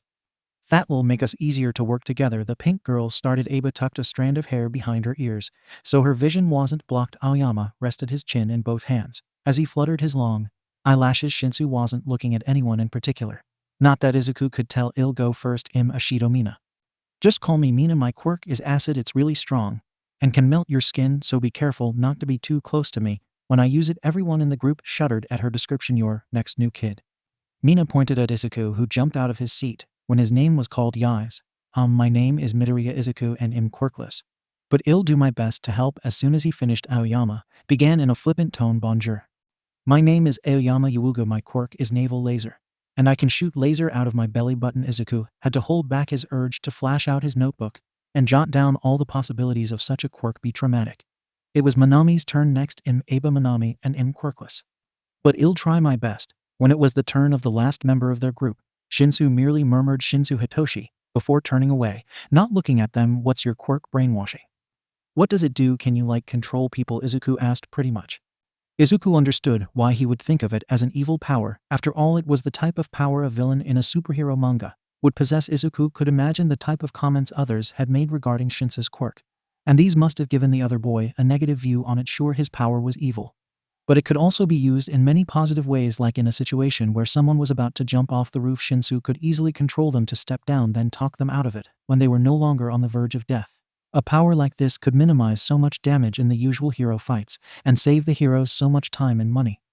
How could Shinsu not realize it? Izuku had to let him know. Even without the quest, Izuku would make Shinsu realize that his quirk wasn't evil like with Aba. Izuku would hate to see Shinsu become a hero, and yet still not using his quirk. The heroes would lose a major advantage if that happened. But now wasn't the time. Izuku would just have to wait until they have a time to themselves, so he could have a one-on-one conversation with Shinsu. Everyone was given 5 minutes to get to know their group. Then they were led onto a bus parked by the entrance. According to Shimura-sensei, they would be taken to a more peaceful part of the town for their activity. The bus ride was short and anything but quiet. Izuku noticed Eraserhead rubbing his temples in desperation. Of course, a moody, dark, and emo, whatever that meant, person wouldn't enjoy such clamor. While they were on the bus, Izuku received another quest notification. Quest alert, daily quest, daily good deed description. No matter if you're the symbol of peace or the big bad boss, everyone has to start somewhere. Begin your first step to a hero by doing something good each day. Status 0. 1 completed. Time limit 115959. Reward 100 exp. Failure. Yao. Never achieve your dream if you don't make daily commitments except decline. He was given 12 hours, which was until midnight, to do something good that shouldn't be too hard. And even though there was no reputation point rewarded, Izuku wasn't disappointed, because he didn't want to be a hero for rewards. He wanted to become a hero like Gentle, like All Might, who saved people simply because they needed help, not because they would be rewarded for saving that person. When they arrived, Ectoplasm created 6 clones, 1 for each team, while the teachers were huddled together discussing plans. Namamano's group went up to Izuku. One of the kids, the wolf-eared boy who sat behind Izuku, snickered. I can't believe it. 2 quirkless kids, 2 with dangerous quirks, and a nobody with a useless quirk, all in one team. You guys are in for a hell of a day. Hey, Ahagami, stop insulting my team. Mina was quick to defend them. Besides, your werewolf quirk is just as dangerous as mine. At least I can control who I bite, but you can't control who you accidentally splashes your acid onto. Mina wasn't backing down. Oh yeah, is that a challenge? The werewolf boy crouched down, baring his canines and growling. Mina slouched with hands positioned like claws in front of her chest, hissing. At that moment, a vein-throbbing hand landed on their respective heads. Shimura-sensei popped in between them with an angry look. Stop fighting this instant, or both you and your teams are staying on the bus, while everyone else participates. Mina and the werewolf boy didn't say anything, but they straightened their postures. When Shimura-sensei left, he threw Mina a dirty look and stalked away. Namamano hurried to apologize. I'm so sorry. For what he just did, 𝗬𝗲𝗄 just has a habit of insulting everyone he meets. He didn't mean it, hey. It's fine, don't worry about it. Mina grinned and patted him on the back. We aren't affected by it, right guys? Everyone nodded. Izuku said, yeah, we're all good, no harm done. 𝗵𝗲𝗄 looked relieved. He apologized once more before returning to his team. 𝗬𝗲𝗄 stuck out his tongue at them before wrapping an arm around 𝗵𝗲𝗄, jokingly giving him a headlock. 𝗬𝗲𝗄's always making fun of people, everyone's already used to it. And no one took his insults seriously, so just ignore him, and y'all be fine, okay? Thanks, Izuku nodded. Besides, there are a few more quirkless kids in our class who are friends with 𝗬𝗲𝗄. He'll be nicer once he gets to know you. I'm sure we'll do just fine, right? Mina asked casually. Like Sensei said, there are tons of ways to help people without using our quirks at this time. The teachers were done with their hushed whispers. Clones of ectoplasm went to their respective groups. Izuku was amazed at ectoplasm's hero costume. He looked hulky and nothing like his original self, except his exposed teeth. To his surprise, Eraserhead also came to their group. What are you doing here, Eraserhead Sensei? Mina wondered to keep an eye on our new kid here. Eraserhead groaned. Please stay out of trouble to the best of your capabilities and make my job easier. Roman 3 promise. I won't cause trouble, Izuku insisted. I'll see to it. The groups were then led to different sections of the area. It was lunchtime, so the streets were filled with people, but not crowded enough for everyone to have a hard time keeping up. Class session officially started. Izuku's group began on the lookout for potential targets. Mina walked in the front, loudly describing her past experiences in different types of situations. Izuku and his other 3 teammates trailed after her. The 2 pro-heroes followed behind them in a distance, watching their backs and making sure nothing went wrong. As they were searching, the 4 IB kids all took out their respective lunches. Izuku paused with his lunchbox in hand. Bad idea, Midoriya-kun. Mina gave a nervous laugh. We don't stop to eat, so we always bring something simple like rice balls or sushi. Izuku felt his anxiety hit him again. He panicked, almost dropping his lunchbox. What do I do here? Mina handed Izuku one of her rice balls. You can have one. Before Izuku could accept or refuse, a half of a yakisoba bread was pushed onto his hand. Sharing is caring, Manami mumbled with her mouth full. Seeing the girls taking the initiative, the boys weren't far behind. Aoyama gave Izuku a cheese stick. It's very healthy, and Shinsu offered Izuku half of his tuna sandwich. You're not allergic to fish, are you? To be surrounded by so much kindness, Izuku felt that undeniable warm feeling in his chest. Once again, his eyes got a little teary, but no one commented on it. Thank you, everyone, he mumbled, voice dry. As they continued their search, while eating lunch, they found their first target. It was an old lady who dropped her purse, but couldn't bend down due to her back issues. She was holding a hot pink walking stick that really stood out in the distance. The floating exclamation mark had appeared when Izuku was around 20 feet away, and he mentally took note of the required distance. Seeing her struggles, the group rushed to her side. But Izuku got there first. He had a feeling everyone else ran a tad bit slower on purpose, in order for him to arrive first. Here you go. Izuku offered the purse to the old lady. Thank you. The old lady accepted her purse with a trembling hand, her other hand on the walking stick. What would I do without you young heroes? Ha ha ha, the old lady chuckled as she patted Izuku on the head. Well, I have to go meet up with my granddaughter. See you kids later. Quest daily good deed completed. Next one in 113647 reputation point. 1 note: continue helping people to earn more reputation point and exp for the next 20 minutes or so. Izuku had earned almost 10 reputation points and a dozen exp by helping people. Many of these situations didn't have a quest alert, Izuku noticed. Only the more important ones that would take longer to complete would have a quest notification. Most of the problems his team encountered didn't require any of them to use their quirks. Once Mina tried melting down an entire tree to save a cat that was stuck, but was fortunately stopped by Eraserhead, who pointed out the existence of a bird nest higher up in the tree. Heroes also need a good situational awareness. He had said you don't want to save someone, but have your actions indirectly cause the injury or worth death of another civilian due to your neglect. As they walked into a shopping street, Izuku noticed a familiar mop of furry silver hair, twitching wolf ears, and a wagging bushy tail. 𝗬𝗲𝗄 noticed him as well as he quickly made his way over with a smirk. How many people have you helped, I wonder? 𝗵𝗲𝗄 and the rest of his team caught up with him with an exasperated groan. Not again, he mumbled as he ran his fingers through his hair, his neatly trimmed bangs sticking to his forehead with sweat. We've already helped 15 people, each with different incidents. 𝗬𝗲𝗄 continued to boast, hands on her hips. Mina retorted with her head held high. So what? That doesn't make you any better than us. Just because you've been in the program a few weeks longer than we have doesn't mean you can pressure us with your experience. Just as another stare down was about to occur, white strips of fabric shoot out from behind and wrapped around the two 𝗵𝗃 students, their limbs locked tightly. Against their sides, restricting their movements, Eraserhead trudged his way over. Stop this foolish argument. You're training to be heroes, and heroes don't fight against each others. But Sensei, Eraserhead's eyes glowed red, and his hair began to float. The two kids gulped visibly. A second later, Eraserhead blinked, and the effect wore off. He released them, kneeling down and placing a hand on their shoulders. In a softer voice, he said, "Remember, the moment you turn saving people into a competition, you're no longer heroes. What matters most isn't how many people you've helped or how much you've helped them. It's the simple fact that you've helped somebody in need. That is what makes a true hero." Both of them stared at the ground guiltily and murmured a quiet apology. Eraserhead stood up and folded his arms. "You two need to learn to get along now. As punishments for fighting during a class session, you two and your teams will work together for the remaining of this class period." What? A chorus of groans was the response, but a flash of red in Eraserhead's eyes and the slightest movement of his hair shut everyone up. Izuku stayed in the back of his team as he observed the two teams' awkward reaction around each other. Most of them are okay with working with another team. It was Agami's scowling face bearing canines and Mina's grumpy look in hands that leaked acid that put everyone on guard. Suddenly something, or rather someone, rammed into Izuku's back with an oof. Izuku fell forward and had to steady himself with Aoyama's shoulder to not faceplant. What was that? Groaning, Izuku turned to look at the pressure on his back, but only saw floating clothes with an exclamation mark above it. Whoa. Loud sniffling came from the floating clothes, and Izuku felt a grip on his shirt. It then down to him that he was possibly seeing an invisible person for the first time in his life. Do you need help? 𝗵𝗃 grandma's lost 𝗬𝗧.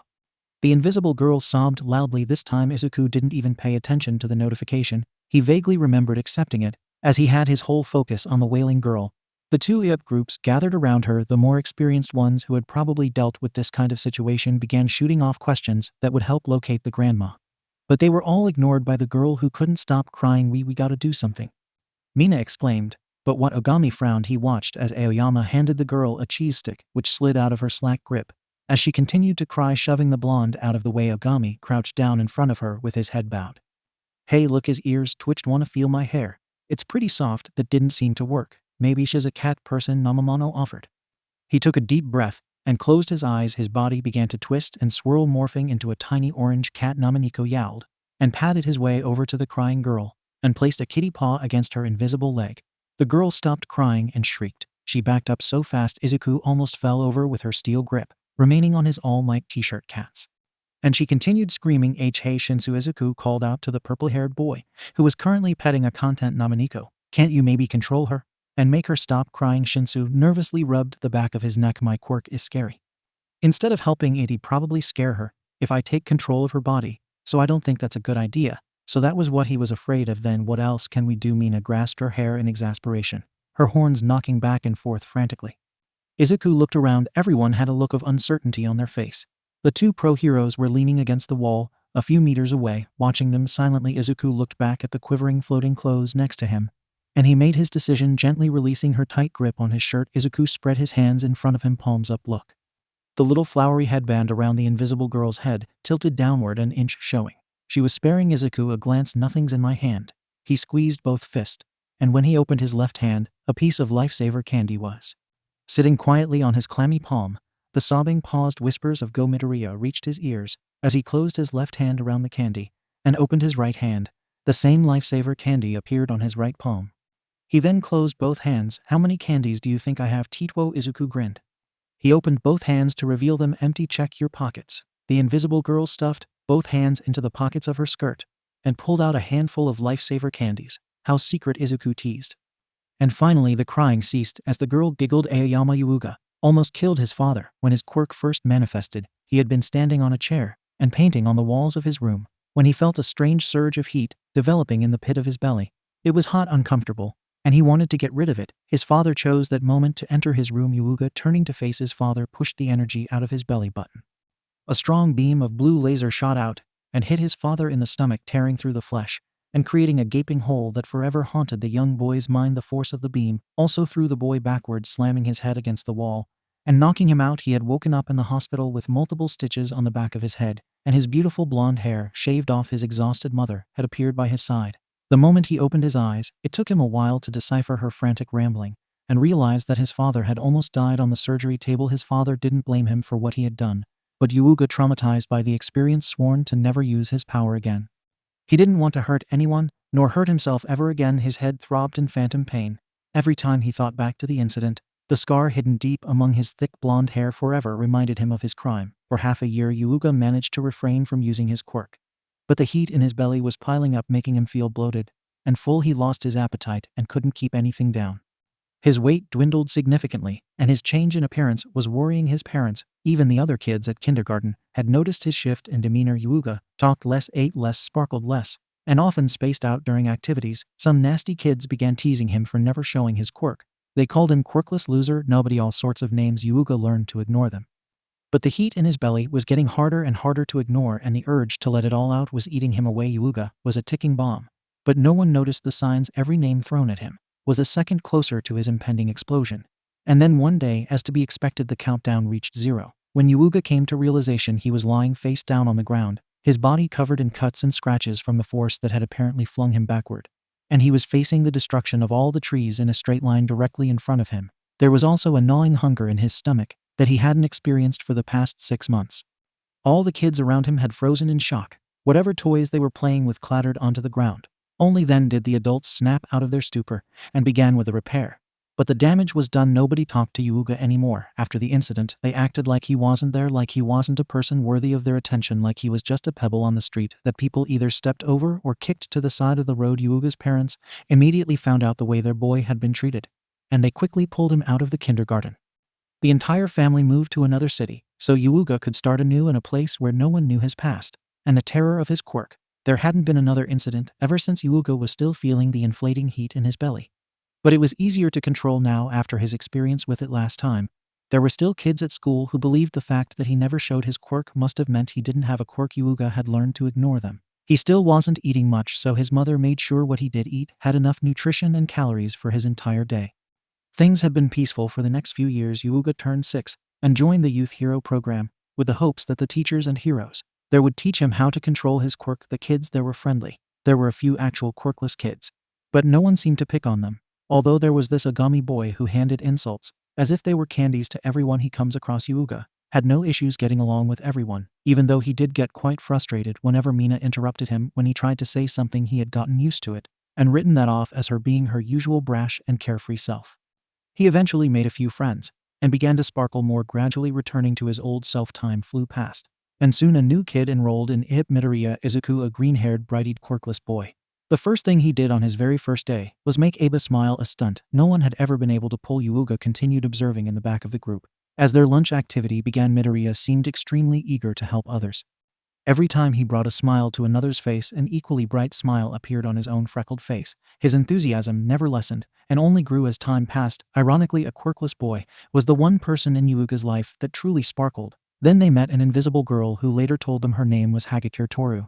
Everyone seemed equally amazed at seeing an invisible person for the first time. 𝐻𝗧𝗏 assumed that it was their first time, judging from their shocked expression. 𝐻𝗧𝗏 and the others who had handled lost kids before asked her questions that would help them locate her missing grandma. But all efforts went down the drain as 𝗧𝗏𝗄 couldn't stop crying. She even refused his cheese stick. 𝐻𝗧𝗏 was offended. How could anyone in the world say no to the exquisite delicacy that was cheese and anything made of cheese? He felt a bit better when everyone else's attempts also ended up in failure. And then 𝗵𝗃 stepped up. Everyone watched curiously, trying to see what a quirkless boy can do. Look, 𝗵𝗃 showed her his empty hands. Nothing's in my hands. Then he closed both hands, and when he opened one, there was a lifesaver candy on his palm. For a second, 𝐻𝗧𝗏 thought 𝗵𝗃 might actually have a quirk, and from the looks on the others' faces, they were thinking the same thing. But on a second thought, it may just be a magic trick. After all, many magic tricks were so incredible you couldn't help but suspect that there was quirk usage involved in the act. Although there were tricks that actually did have quirk usage involved every day, there was media revealing a magician or two lying about absolutely no quirk involved in their magic tricks. So magicians nowadays had pretty much lost all trust from the public due to how many lies were revealed. Mina fired questions after questions at an increasingly uncomfortable 𝗵𝗃, while 𝗧𝗏𝗄 stuffed her mouth full with candies. It was strange watching candies disappear into thin air. If she wanted, she could probably be a great assistant for magicians. She just have to become completely invisible. Then she can make things float and disappear. All she want. How did you do that? Mina grabbed 𝗵𝗃's shoulders roughly and shook him back and forth. That's so cool. I thought you didn't have a quirk. That's BB, because 𝗵𝗃's eyes seemed to spin as he tried to speak without stuttering. Let him talk, Mina said 𝗬𝗲 as she patted the pink girl on the shoulder. 𝗵𝗃 finally learned how to breathe again. He steadied himself as he finally revealed his secret. It's just a magic trick 𝗵𝘃𝗧𝗏. And for a while I was afraid of people finding out, so I learned magic tricks to hide it. And people thought my quirk is to make things disappear and appear. That's so cool. I've always wanted to learn magic tricks. But it never works for me cause everyone can see through everything. 𝗧𝗪𝗧𝗏 mumbled depressed. You can be a great assistant, Midoriya offered, and gave her a bright smile. Yuuga perked up, surprised that someone else had reached the same conclusion as he had. Usually, he would be the only one to notice the things others ignored, because he was always observing, staying in the background and watching others interact. And that was another reason many treated him like an outcast, since he always suggested ideas that were so out of the blue, so unusual, that it seemed totally impossible at first glance, and were often rejected by his classmates. Since no one can see you fail, just assume the objects are floating by themselves, Midoriya explained.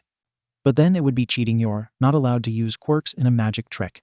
𝗧𝗪𝗧𝗏 huffed. Magic tricks can't be done without the trick. It's either tricking the audience with a trick or with a quirk. Both are cheating. I believe the goal of a magic trick is to make people smile. It doesn't matter whether you use a quirk or not, my mama said. Sometimes you gotta make white lies that will do more good than bad. 𝗧𝗪𝗧𝗏 thought about that for a moment before grumbling. I guess you're right. Midoriya cracked a smile at that. Guys, can we stop wasting time here? Mina snapped around and rounded on Nomimono, angrily jabbing a finger into his chest. You idiot, now's not the time to bring that up.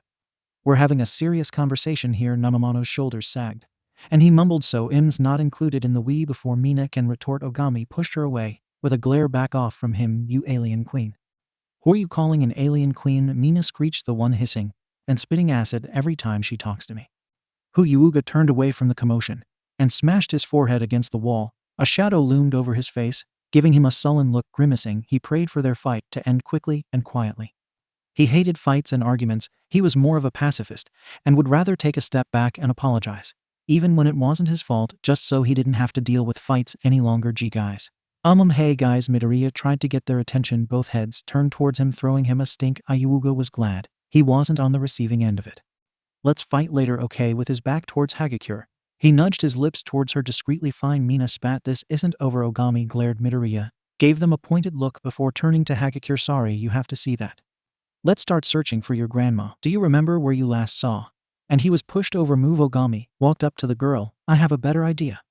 Aba moved to help Midoriya get up, who seemed to sparkle as he gave her a bright smile, so bright Yuuga almost saw glitters coating his form. You see, my quirk allows me to do anything a wolf can do, which means I have a strong sense of smell. I can find your grandma if you can give me anything that smells like her. 𝗧𝗪𝗧𝗏 rummaged through all the pockets on herself, but couldn't seem to find anything. I don't have anything. Have you touched her clothes or held her hand before she went missing? Ogami tried again. No, my grandma needs to walk using a cane. She gets better balance if she doesn't hold on to me. Wait, is her cane pink? Yuuga asked the same time. Midoriya did. Yeah, how did you know? We met her earlier today, Midoriya exclaimed. She dropped her purse, and I picked it up for her. Oh, that means your hand should smell like her purse, Mina pointed out as she wiggled her eyebrows tauntingly at Ogami. Ogami made a disgusted look. I am not smelling your hand. Everyone snickered at the mental image. Stop laughing, you bastards. Ogami's face went up in flame, and his tail swatted around wildly. And stop thinking about it. Shinsu stepped up from his position by the wall and sneered at Ogami. You can either do it yourself, or I can make you do it. Oh ho ho, so you're gonna use your evil quirk on an innocent kid, huh? Someone from Ogami's team looked around sarcastically. Innocent kid where? And was rewarded with a heated glare from their team leader. I will use it if it's on you, Shinsu said. I reserve it for those who deserve it. Ogami's face darkened as he glared canines bearing. Shinsu stood his ground firmly. His messy purple bangs shrouded his eyes, but the rest of his face was stoic and indifferent. There seemed to be a sparkling string coming from both of their eyes and connecting in midair with sparks dancing off of it. Yuuga shook his head to get rid of that image. His mother always said his imagination was his biggest weapon, but could also lead to his downfall if overused. The glaring contest ended as quickly as it began, with Ogami reluctantly accepting his fate, grumbling under his breath. The entire way he stalked up to an antsy Midoriya and yanked his hand up. Ogami sniffed the palm as quickly as possible and threw the hand down, waving at the air in front of his nose as if something reeked. So did you smell anything? Midoriya asked, hesitant. Yeah, sweat, urine, to which Midoriya spluttered in defense. Seaweed, fish, cheese, food on. And cranky old people. Midoriya glowed. Everyone waited as Ogami spun around, sniffing the air. He even got on all fours at one point and sniffed the ground and gagged. No one commented on that, not even Mina, because they knew Ogami would be so embarrassed he might refuse to help out anymore. After a while, Ogami pointed at a direction and said it's that way. About 400 meters away, the two groups began making their way over 𝗬𝗧𝗏, caught a glimpse of ectoplasm, and 𝗬𝗧𝗏𝗧𝗍 following them before they disappeared into the shadows. As they walked, Midoriya and Mina made small talks to 𝐒𝐩𝐢𝐳𝐴. Ogami and 𝗵𝗲𝗄 chatted in the front of the group, while the former sniffed the air every now and then to make sure the grandma didn't suddenly change directions. Hyuga, Shinsu, and Manami walked in silence between the two groups, and the rest of Ogami's team was in the very back on their way there. The two teams spotted a few people who needed help with small tasks. Mina and Ogami were always the first ones to run up, with Midoriya following right behind them. Ogami helped break apart a dogfight, and the two owners thanked him gratefully. Mina helped a man melt the lock of his briefcase open when he lost the key, but needed the documents inside for a meeting.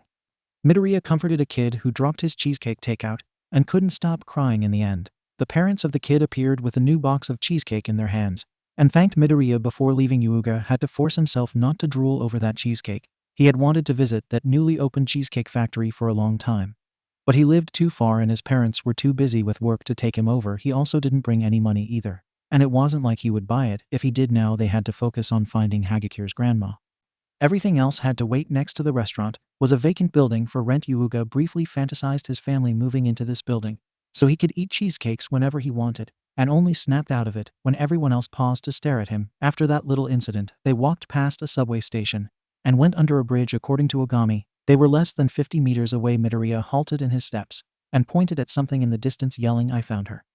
Hyuga followed his finger and found the old lady they had helped before, struggling to walk with her pink cane, her purse slipping off of her grasp and appearing to be on the verge of dropping again. Just then, a large burly man stumbled around a corner and ran up behind her. He yanked the purse out of her weak grasp, causing her to falter and drop onto her knees. "Give it back." The grandma struggled to get up, and a random person next to her helped her stand back on her feet.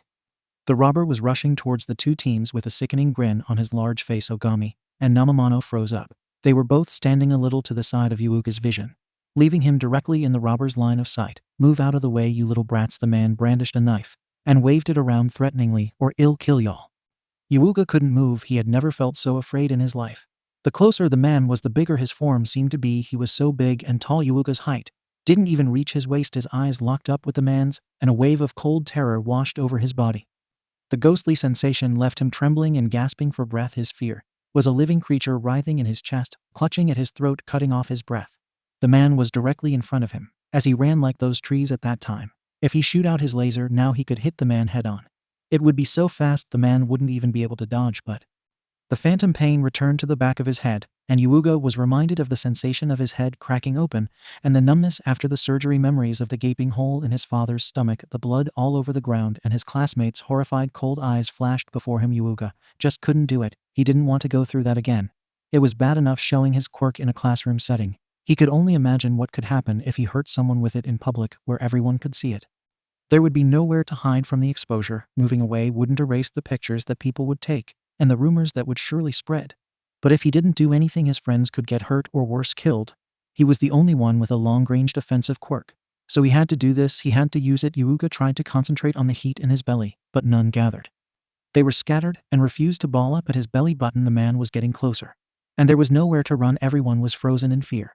And because Hyuga was such a coward, they were all going to die and be stabbed/killed, and blood would everywhere dripping, pooling on the ground, and his parents would be so sad and disappointed, and he wouldn't be able to be a hero. Well, how could he? One couldn't even stand up for himself and his friends. He was just a loser, a coward, a hero, one of nobody. A figure darted past Hyuga and moved protectively in front of Ogami and 𝗵𝗲𝗄, a flash of green Midoriya.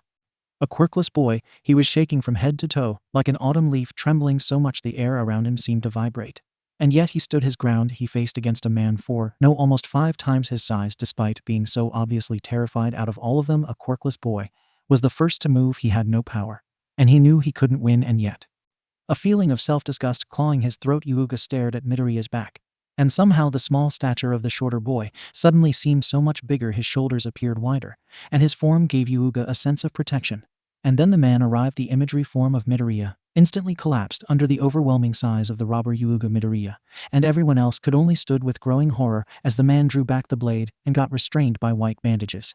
The fear and immobility remained even after 𝗬𝗧𝗏 tied up the robber as tight as possible, making sure his arms were growing purple, and he was gasping for breath. In reality, the time it took for the man to get to them was only a few seconds, but to Hyuga it felt like hours. When 𝗬𝗏𝗏 asked him if he was okay, Hyuga nodded in response. not trusting his voice, yet his tongue felt thick and heavy.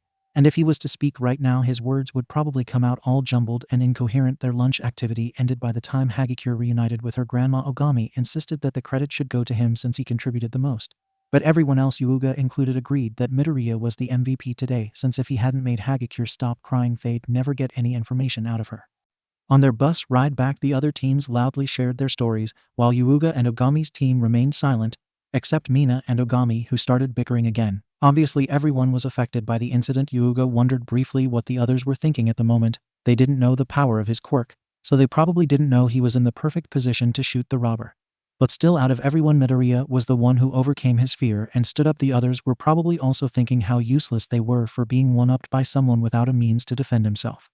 By the time they arrived at 𝐕𝗏, Yuuga was so deeply wallowed in his self-pity that he didn't remember how he got off the bus, or how he returned home. It wasn't until he was relaxing in his sparkling bubble bath, with a rubber duck clutched tightly in his hand, did he come back to reality. Lying back in the bathtub, Yuuga closed his eyes as he tried to remember the fear he felt today. He wanted to remember that feeling so he could get used to it and overcome it. That feeling would forever be ingrained in his body, reminding him of how he should start getting his acts together and stop being a petty little loser. If the heroes weren't here today, they would have died.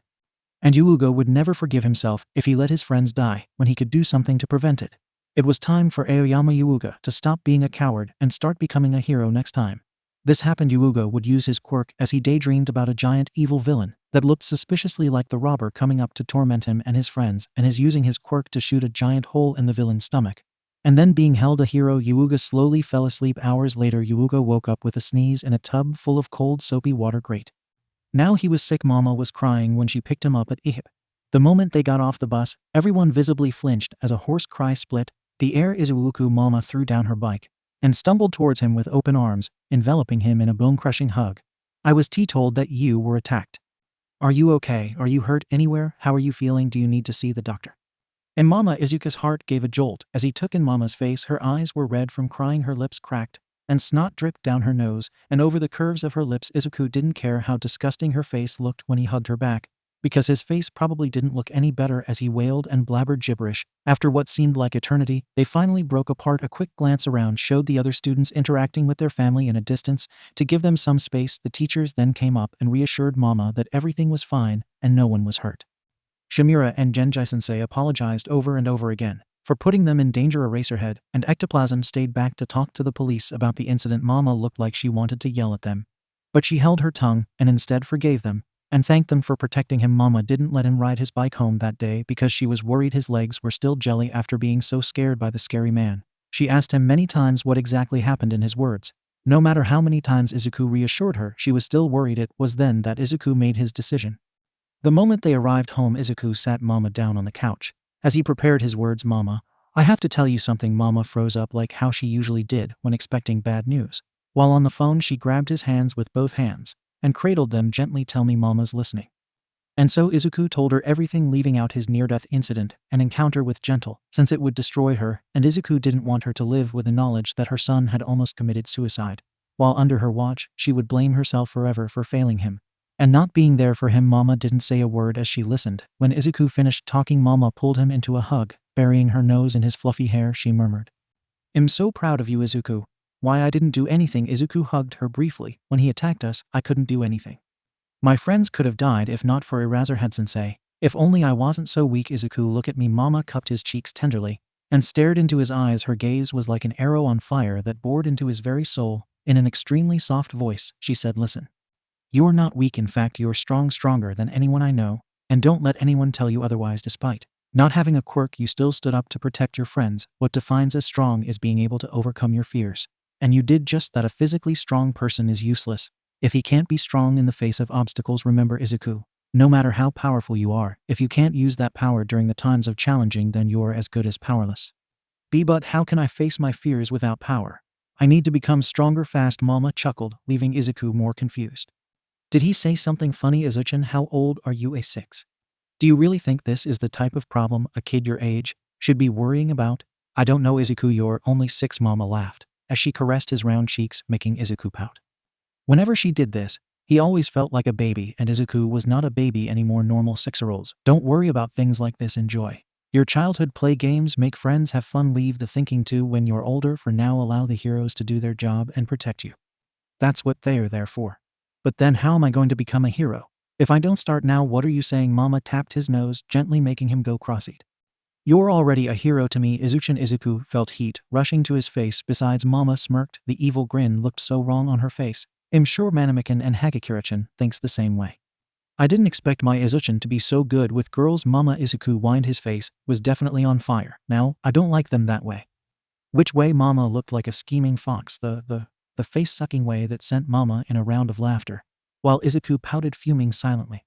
After a while, Mama calmed down. In all seriousness, though you have many years to get strong enough to be a hero with that game thingy, you don't have to go out of your way to become strong. Just go with the flow, do a good deed every day, help people when you can, stack up experience points, and eventually you'll save up enough reputation points to buy a quirk or reach level 10 and gain a free quirk. No need to rush, just do it at your own pace. The way Mama put it made it sound so easy. Perhaps he was overreacting. Mama will go with you every day, 1 hour of quest hunting. How does that sound? Sounds great, Izuku cheered, raising his hands high in the air. Yay! Mama slapped his palms gently after seeing the last student walk out of the courtyard with their parents. Shimura Aiko stifled a yawn as she stretched her joints, popping, sending pleasure down her spine. It had been a long and tiring day at 𝗵𝗃𝗃. The villain attack on the 2 teams of students near the end of the lunch activity brought her a lot more paperwork and phone calls than the usual. Lucky for her, though she wasn't a witness and didn't have to help with the police report, her phone buzzed in her pocket. Aiko grabbed it and unlocked it swiftly. The group chat she was in had a few new messages. Up, group chat erased. Definitely a bad idea to accept this position. Genjutsu lol Armasukukuki. Poor boy, come here, I'll give you a hug. Erased. I politely refuse. Eargasm. Just left the police station. I miss my son Armasukukuki. Me too. Genjutsu me 3 eargasm. Just for the heck of it, Aiko typed IP group chat me 4 eargasm. Anyone want to join me and Genji on karaoke? The chat group was deadly silent for the next 5 minutes. Aiko chuckled and tucked her phone away. Just the mention of karaoke brought ectoplasm's nightmarish singing voice to her mind. It was like a screeching banshee clawing the ground as she gave birth while being stabbed repeatedly by a wailing demon. Not planning on going, Genji Aka Genjutsu walked up to her with his phone in hand.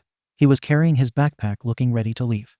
No, not today. It's our weekly movie night. As Aiko grabbed her pack, Genji turned off the light and locked the door after they exited the building. Walking across the courtyard, Genji asked, how's Tenko doing? Oh, just the usual, you know.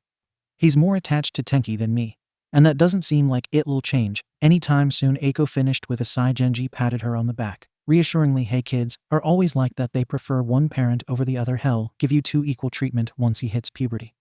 Aiko glared at him without putting much force into the look. That's not funny. Genji chuckled. As they began to part ways at the entrance, Genji said, well, wish you good luck. I'm about to have my ears abused by ectoplasm singing.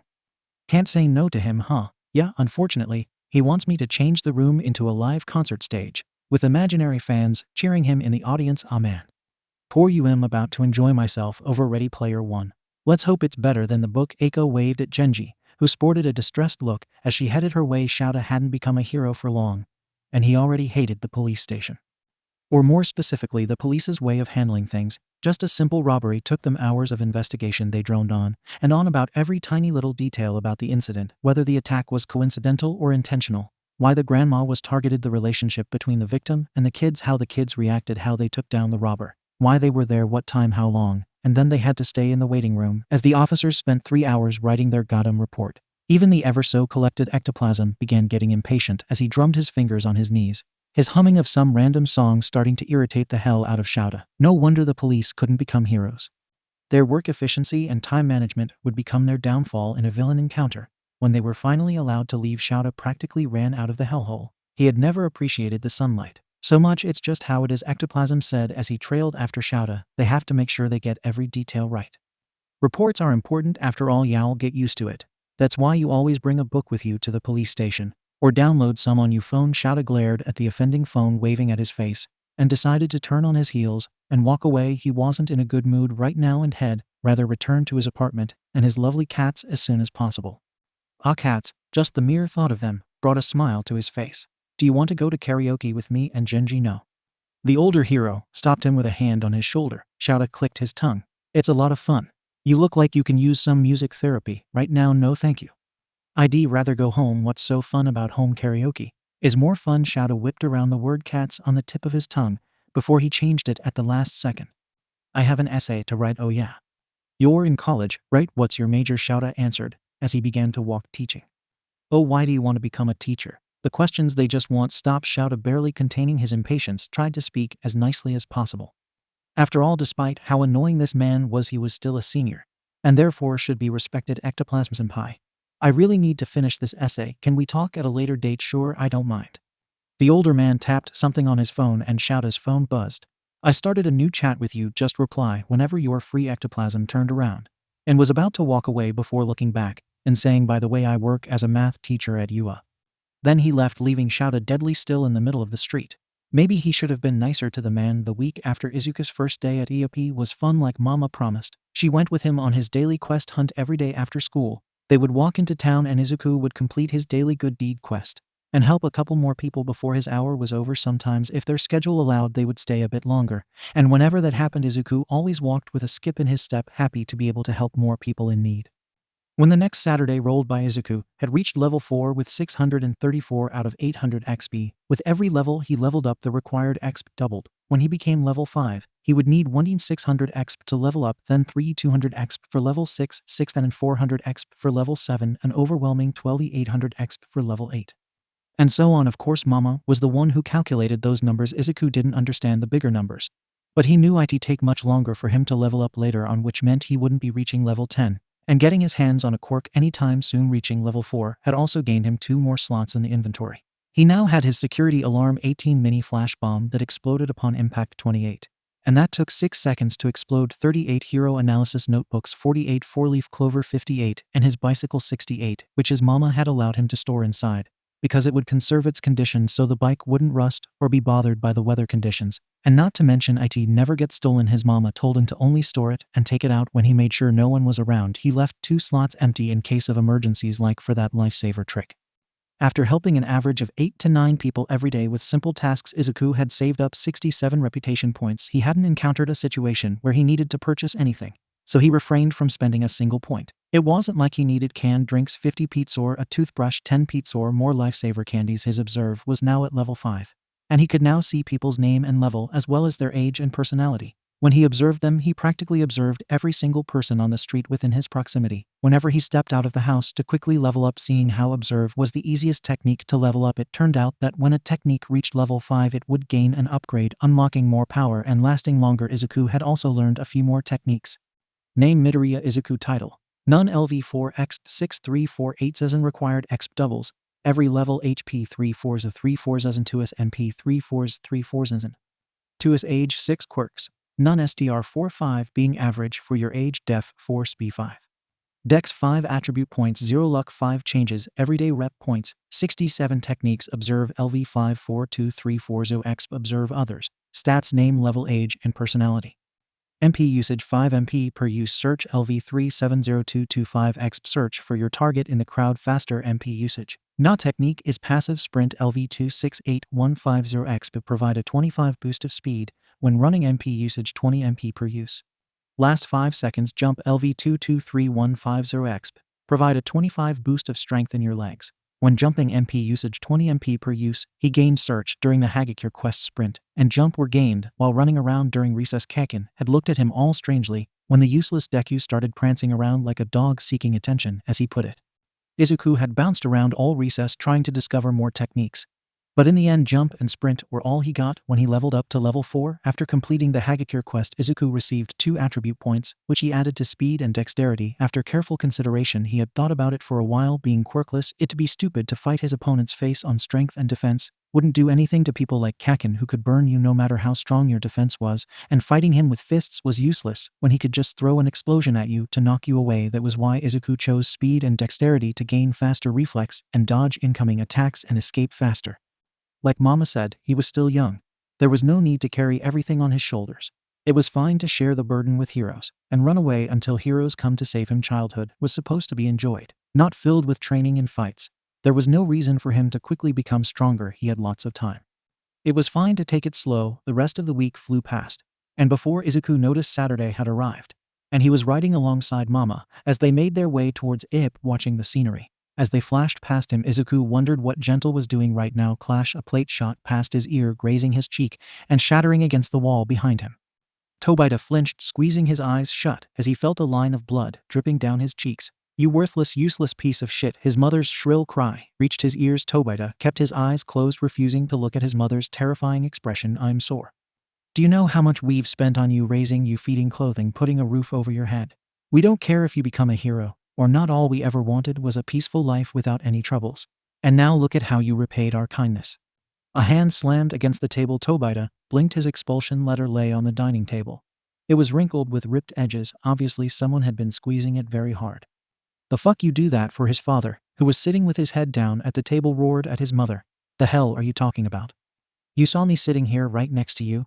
Yet you slammed your fucking hand right next to my fucking ears. You trying to start something? Oh yeah, and now it's my fault, huh? It's my fault for not raising my son better. It's my fault for not getting rid of that stupid hero dream of his. Everything's my fault, right? Are you satisfied now? When did I ever say it's your fault? Listen, you goddamn woman, no. You listen." Tobita couldn't hold it any longer. He ignored his parents' shouting match and ran into his room. Slamming his closet open, he grabbed a few random clothes and stuffed them in his school bag. After dumping out its content, he ripped his charger out of the outlet and threw it inside his bag along with a few bags of snacks and bottles of water. As he was about to zip up, his eyes landed on his little notebook. He paused, weighing his chances, and in the end dropped it inside his pack. He wasn't giving up yet. He changed into something comfortable, then grabbed his backpack, phone, and wallet before skidding down the stairs. Without looking back, Tobita left his house. It was already nighttime. Tobita stood outside, eyeing the spray paint of the word garbage next to the nameplate of his house. His heart felt empty as he thought about leaving his home forever, the place he grew up in, where he had his first tea party, celebrating his victory of a calligraphy contest, where his father threw him into the air and dropped him for the first time, where his mother brought him his favorite tea and cakes when he worked past midnight, where he stole his father's computer to watch YouTube videos before receiving his first laptop, where he took his parents' kindness for granted and never gave anything in return. "I will be back." Tobita forced himself to look away from the house. The normal house that looked just like any other houses on the street. The house no one would give a second look at except him. The house wasn't anything special, but to him leaving it was like throwing away a piece to a puzzle. Tobita dragged his foot along the pavement, half hoping his parents would notice his absence and chase after him. Seconds flew past, minutes went by, their voices diminished, and soon Tobita was all alone in the middle of the night, on an eerily silent street with nowhere to go and no plans for the future. He brought his hand up to his cheeks. The blood had dried and left an impressionable mark on his face. He had to get rid of it. There was a park near his house, which should have a water fountain. He could use it. Wasn't very far, just about a 10-minute walk. When Tobita arrived, he noticed many homeless people sleeping on the benches, some in the bushes. They looked no different from him at the moment, just a bit dirtied. The thought of himself possibly joining their rank brought a wave of fear over him. Tobita shook his head. Getting rid of that thought, worrying about the future, wouldn't do anything except slow him down and make him doubt himself. He had to keep being optimistic, believe that the future was bright and filled with singing birds and sunshine. Besides, Izuku believed him. He had to live up to his promise and be a hero. Even if it wasn't for him, he'd do it for the boy, his very first fan. After drying his cheek with his sleeve, wincing a bit as the rough fabric of his jacket grazed the cut, Tobita sat down on an unoccupied bench. The next bench over had a man around the age of 40, sleeping on it. It was kind of hard to tell since all the unshaved hair probably added at least 10 years to his real age. Tobita shivered as he imagined himself looking like that in a few years. Suddenly, there was footsteps pounding on the ground. Someone was coming this way. Tobita froze, his body on high alert. Who could it be at this time of the day? A villain? No, don't jinx it, Tobita. It's probably a random jogger. Yeah, probably some guy doing his daily night jogs, or someone on their way to the convenience store. Where the stranger had almost reached the park, their footsteps extremely loud in the silence of the night. Acting on his instincts, Tobita lay down on the bench, hugging his backpack tightly to his chest. He squeezed his eyes shut as he turned, leaving his back facing towards the entrance of the park. The person running paused at the entrance. There was a moment of silence before they stepped into the park. Without hesitation, they began making their way towards Tobita. Tobita didn't dare to move or breath or blink or do anything. His entire body was stiff all the way down to his toes. All sorts of terrifying thoughts regarding this situation occupied his mind, thoughts that he desperately wished would disappear at the moment, because they were not helping. The stranger stopped inches away from his bench. They shifted around, then something Tobita couldn't see, but he felt move towards him, which he assumed was a hand. It stopped on the cut on his cheek, rubbing it gently, the soft touches causing goosebumps to form all over his body. Now the thoughts in his mind were going in a whole new direction, reaching a whole new level of creepiness and disturbance that he didn't dare to dwell on before he could think of a way to get out of this strange situation, the person whispered. Tobita, the voice was familiar. Tobita snapped his eyes open to a familiar face. 𝗧𝗪𝗧𝗧. Whoa! 𝗧𝗪𝗧𝗧 jerked back and landed on his rear, his eyes wide in shock. Roman 2T thought you were asleep. Tobita also sat up in surprise, pressing his hand to his chest. Don't scream right next to my ear. Both stared at each other for a moment. Then both laughed at the same time. Man, I thought you were some rapist or serial killer. I totally thought I was dead. Tobita sighed as he relaxed against the bench. It was nice to see a familiar face after something like that, although the familiar face belonged to the last person he wanted to see at the moment. Sorry, I scared you. I didn't mean to do that. 𝗧𝗪𝗧𝗧 rubbed the back of his neck as he apologized. I couldn't sleep, so I decided to take a walk. I thought I saw you, but I wasn't sure, so I decided to take a look. Sorry, I really didn't mean to creep you out. It's fine, you're forgiven. So.